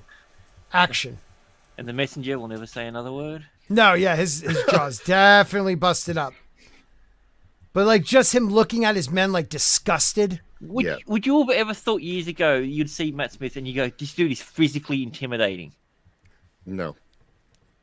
No. I mean, some of his performances as the Doctor, you're like, oh, he can hide he can do the whole hidden rage sort of thing. Yeah, but body wise, he looks like a jack dude right there. It's the armor. He's not. Oh, yeah. I see what you're saying now. Sorry. No, his neck is wider than his head. Yeah, the steroids. I mean, got ready for the role. I'm thinking that the Valerian boy there, Lenor. Yeah. I think that he's absorbing HGH from the dragon somehow. He got big. Would explain it. Yeah. Well, I mean, he's into protein shakes, so yes, it could be that. Yeah. So he can't get enough protein down his throat, huh? In the first episode, he's 13 and a half. Okay, so now he's 10-7, Right. or maybe 10-8. So guys get big. Yeah, Yep. 10 and 8, 8.5 inches. Yeah, whatever. It happens. I've seen it. His look right here when he's reading this, like I at first thought he felt relief. No, and maybe he did for a split second. I never got any of that. I looked at it just like he's looking at it like either this was his plan all along. That's why he waited. That's why he waited. So, but then, yeah, when he aggressively passes the note and the shield to the other person, then you're like, okay, maybe he is a little bit upset. Yeah, just a tad. See that smile there? Like I was just like, was this a plan, or was this just like you, or is this like you arrogant prick? Yeah, coming in at the 11th hour, taking all my glory. Yeah, he was not happy. When I watched it, I thought that he was coming with the news. I thought that the messenger had given it to him off screen, and he was like riding to tell them all, and that's why he was like standing with back towards them, waiting for them to be like, "Well, what are you doing, Damon?" I agree. Well, I just solved our problem. Yeah, I thought the same thing. But then, like, real quick, when they're like focused on his face, they like put the camera right on his eyes. And I that moment really stood out to me because it reminded me that they still haven't shown the like purple-eyed Valyrians. Oh, never. Yeah, there's no such thing. Okay, well, no, it can't be because you've got a pure blood Valyrian right in front of you. Yeah, that's true. Let's keep the line pure. Let's keep the line pure. You got like 3 right there. Yeah. See, this is the thing because even in the after thing, they keep harping on about how he's a pure line Valyrian. Does that mean that the Valyrians in the Game of Thrones TV world started off black and then it changed over time? There's a genocide in about a year. Well, same thing with Rings of Power. There'll be a genocide, in Star Wars. You have the Targaryens and the Valyrians that like came from the exact same place, or pretty much. Yeah, but only and they look totally different. This is what bothers me. We have gotten to a point where regional means nothing to people, that because our world has gotten so small that people could travel anywhere and start a life. In this day and age, before the Littlefinger train, people looked alike where they lived. Just like the hobbits, just like the dwarfs, just like the elves, just like the men of the South. Like they looked like the same group of people. Valyrians, I'm sorry, are not black. Yeah, I mean, you bring up the Rings of Power and the Hobbit, not hobbits. They all have different accents. Like even dialects mean nothing anymore. Right. They're just like, it's whatever. It's I think they said Irish, Jamaican, and like a bunch of other ones. Yeah, they keep changing it. Yeah, so that's fine. The world has gotten smaller, but unless you live in like New York City, it's not that small. There still is regionalism on planet Earth. It's still a thing. We just pretend that it's not. But the real issue you guys have is you can't imagine a black guy being rich. You guys, that's the issue. That's your problem. That's my problem. Yeah. You're right. You're completely forgetting the King of Karth. I forget what his name is. Zan Daxos. Yeah. From the Game of Thrones books and show, I guess. If you want to count that. Industry. Can't imagine that. Danny forgot about the Iron Fleet. Yes, right. So it can happen to any of us. I get that. So he starts rolling over on a boat. He's like silent again, finds white cloth, rips up, brings out the white flag, and the crab eater can't say no to it. So I really like how you get the voiceover for the letter. Oh yeah, I'm sorry. Yes, but you can see how Daemon would have interpreted it as like his brother thinks he's losing the war so bad that he has to come and save him, and he thinks his brother is like a loser and weak and stuff. So he's like, I have to do something, and he agrees to this plan and goes like he risks everything just to make sure that it's his victory, not somebody else's. Proves his point. the thing about this one, I wasn't 100% certain what he was going to do because we had no real knowledge what his hand-to-hand combat skills were like. Because he's a dragon rider and he seems to rely heavily on those sort of attacks. When he was coming out there, I thought he was going to do a plan where he was just going to try and kill the guy one-on-one or something like that. I didn't realize how proficient of a warrior he actually was. So Dark Sister's never given to somebody who isn't the best swordsman of that era's Targaryens. Yeah. Yeah, I mean, we've seen like a little bit of it in like episode 1 where he's like dueling Sir Kristen, and you see how good he is at that, even if he does lose. He still ultimately lose. That's what I'm saying. Like, because of his arrogance. But you see him in the king's throne room again, and he just kind of looks at the king's guard, thinking like, oh, I could cut you down too, because you're standing in the way of me talking to my brother. Right. But like it's hinted at, but we haven't seen it like this.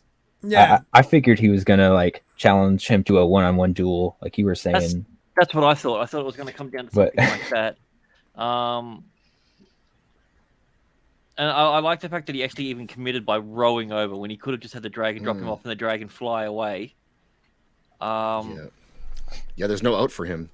Well, like him rowing over kind of like shows like the Targaryens are the dragons and they're always in the sky. Like this is kind of showing them like some defeat. Yeah. Like, oh, here's the white flag. You know, I'm rowing over, no dragons. Yep. Like I'm presenting my sword. Yep. This goes to show you, Daemon will do anything to win. Yeah. He will not take. You know, there's no honor and you know, oh, you used the white flag. Why would you do that? That's not an honorable victory. F you, we won. You know, he'll do whatever it takes. Actually, it was beige. It was probably more stucco than it was white. So I can get away with it. Yeah. Their fault. Yeah. It's not a war crime if you win. Right. And he does. He kicks some ass, takes a few arrows. Go on, Zach. He does. And so this is the thing where I'm going to go with it because of the show and I like the character and all that and the actor. But like he there's plot armor here. He should be dead. There's no way he should be able to take on all these guys at the same time. You know, he's not Black Widow. Yeah, right. Right. That's good. Here's the thing. Like when he first started doing it, he was stopping it and he was moving in between the arrow fire. I quite liked that. I did too. When you realize how far away they were, it's actually surprising that any of the arrows even hit him. Because to hit a moving target with an arrow, especially something like a medieval style, it's near impossible. It's so hard to do. The accuracy of that, because not only that, the wood is flimsy itself. It deviates in the air. If they were to do it, they should have just volleyed all of them at once in that direction. That would have guaranteed at least a hit. Right. But then as soon as he gets hit, it's like they've got auto aim on and they can just keep hitting him again.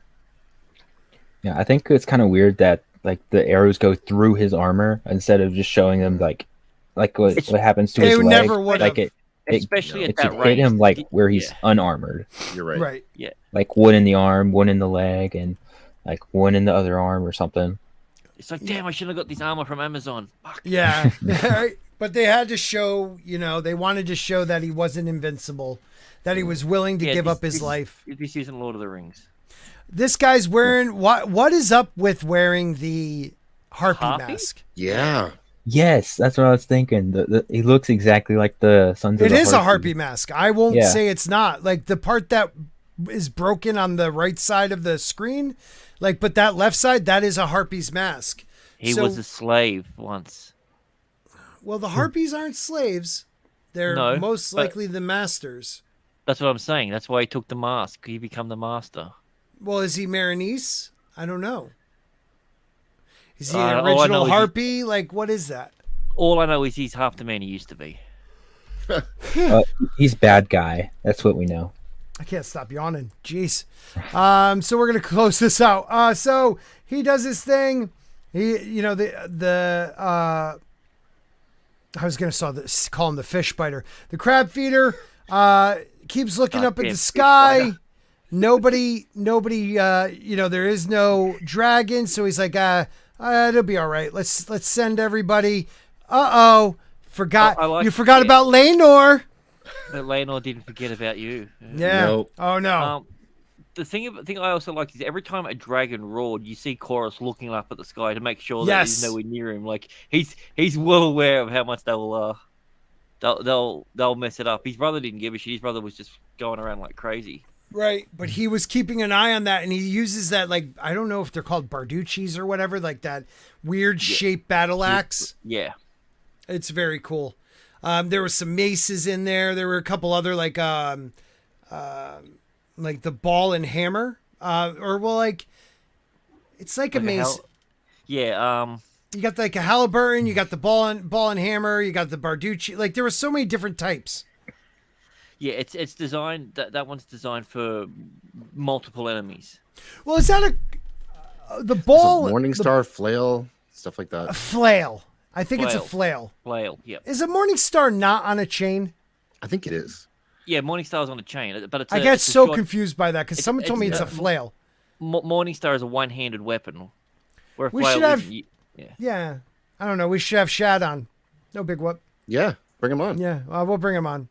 Reach out to him. You're Australian. Oh, see how it is. Well, he's Australian. You guys are supposed to know each other, right? Yeah, you're Mormon. You reach out to him. I'm not Mormon. I would have more wives. So, Damon does the one-on-one battle with him and wins. Can we talk about that? How do you feel about an off-screen kill like that? So I personally would have liked to see it, but I really like what we got. Like you see both of them go into the cave, and then you get the back of somebody standing at the entrance of the cave with the sword, and you're not really sure who it is because his hair is all dark now because of all the blood. But then it finally shows you that he's just dragging the corpse out. I really like what we got. Yeah, good too. I mean. A lot of blood on him. Yeah, I personally hate off-screen deaths and everything like that. I think it's just a lazy way of doing it. But for whatever reason, when I saw that, I actually, as cool as it would have been to see it, I think the shock of going, "Holy shit, he cut him in half." Yeah, the Dark Sister could definitely do that. That was the moment. I was like, okay, and I'm like, he's holding onto his hand. It's like that's kind of sweet. He's got He's got all his blood on him anyways. I thought it worked well. Like I like that because we saw how good he is. Like we've already established what a great warrior he is, and we've seen the crab feeder do nothing. Right. And so when he walks back into the cave by himself, the crab feeder, I thought that was sort of his resignation that okay, I'm done. Mm-hmm. And so it was okay for me that I didn't actually see it because it was a foregone conclusion to me that it was going to happen. Right. Again, I agree with that. Like, if he was a great warrior, I would have wanted to see the battle, but he was weak. He was sick. He was just really, really intelligent, even though he had grayscale. He was a statistician. Jesus Christ. And like one good eye. Great with numbers. Yeah. He was really good with numbers. So seeing him get cut in half, like I didn't need to see it. But it was what a way to end the episode with this picture, like grayscale going into his mouth. Yeah. Okay, we just got a bunch. Got a bunch of likes come through, Scott. Just to let you know. Oh, they'll take him away. Those bastards. Yeah, you have the. How do you get 176? Is that what you got? Lie. Yeah, it's a lie. They'll take it from me. We probably have 100, and I appreciate that. I really appreciate everybody coming through. I really do. Like, I love that. Walked away from 200. Let's go, guys. Yeah, let's go, people. Woo! It happens, but I love that people do watch our Monday show. Even though Luminous Spork has been on Mondays for a while and no one really watched that, but that's okay. That's okay. I'm glad this show's back. This is what we talk about. Let's grow the channel, the chat. Please help by sharing it out. You already liked it, I guess. Comment when we're done. And I really appreciate everybody coming out. Zach, Mason, Grant, you guys are the best. I really appreciate it. Jayne will be back next week. Christie hates the show, but hopefully she'll stop in. And maybe Gary will swing by again. Could happen. For the first time. Shane, let him know where your massive channel is. I said Shane because Shane was right there. I meant whatever your name, Zaxx, Zaz, whatever. You know what? I think Shane Nolan's awesome, so I'm okay to be called Shane. Yeah, he is. You can check me out at search Zaxx7 on YouTube. You'll find me. And yeah, it's been a crazy few days. Some Band of Brothers stuff that I made went, and so totally stealing it for Veterans Day. It's been fun. And so since you've been on stream, I've counted it. You've gained nearly 400 subs. I fucking hate you. I mean, congratulations. You know what? It's the sporking boost. That's what it is. It's gotta be what it is. I mean, let's keep his face on there. Yeah. Yeah. No, congratulations, man. You deserve it. Really. You're really good at this. No, you're good at this. You really are on my channel. Mason.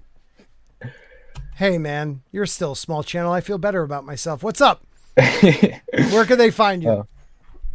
Well, I'm on YouTube. I'm on Twitter. Freefolk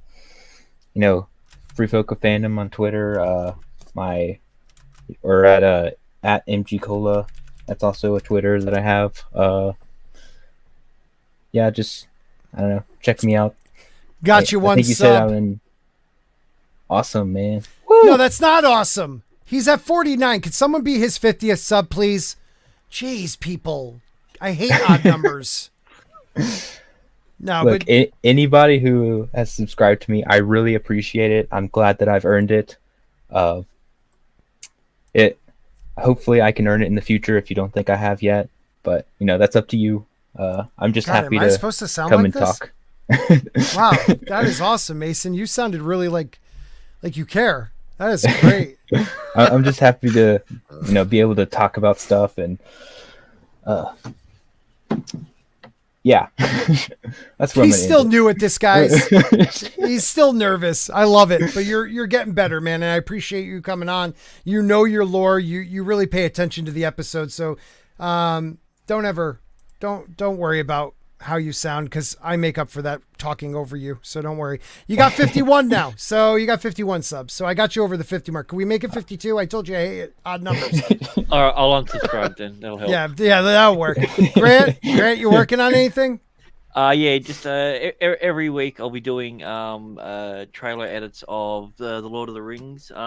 Just to let you guys know, I'm almost at 3,000 subs. I'm only 2,500 away, so yeah. Yeah, so it's going really well. So I'm 400 away. The 400 that's Zach got during this episode. Yeah. So I come up with this really unique idea. I don't know if anyone's done it as of yet, but I'm going to be doing some Band of Brothers shorts and putting some interesting titles. The Pacific. I'm going to be doing the Pacific. Yeah, but I'm gonna deliberately misname it. I'll call it like Lord of the Rings behind the scenes, and it's just a Band of Brothers trailer or something. We'll be doing my RRR review coming up soon. There you go. Yeah. I really did like it a lot. I did like it. It was pretty. When those guys dance, my favorite part was the physics. They were very faithful to physics in that movie. Yeah, I don't really like musicals or anything, but I did like RRR. Yeah, it was fun. It felt like natural to progress into that dance montage. It was. It was fun. It was fun. I would dance like that if I had knees. Scott's a big British Raj fan too. I didn't see that coming. Yeah, well, I love that guy. All right. Thank you everybody for being here. Hope you had a great night. We had fun. Hopefully I'll get a video or two out about this episode and some theories I have for next episode, because we're not going to play the trailer. Maybe I'll do a trailer reaction for my video, because I kind of don't want to get a copyright claim on this one. So God bless you all. Good night, everybody. Thank you, guys. Later, everybody. Peace. Yeah, that guy too.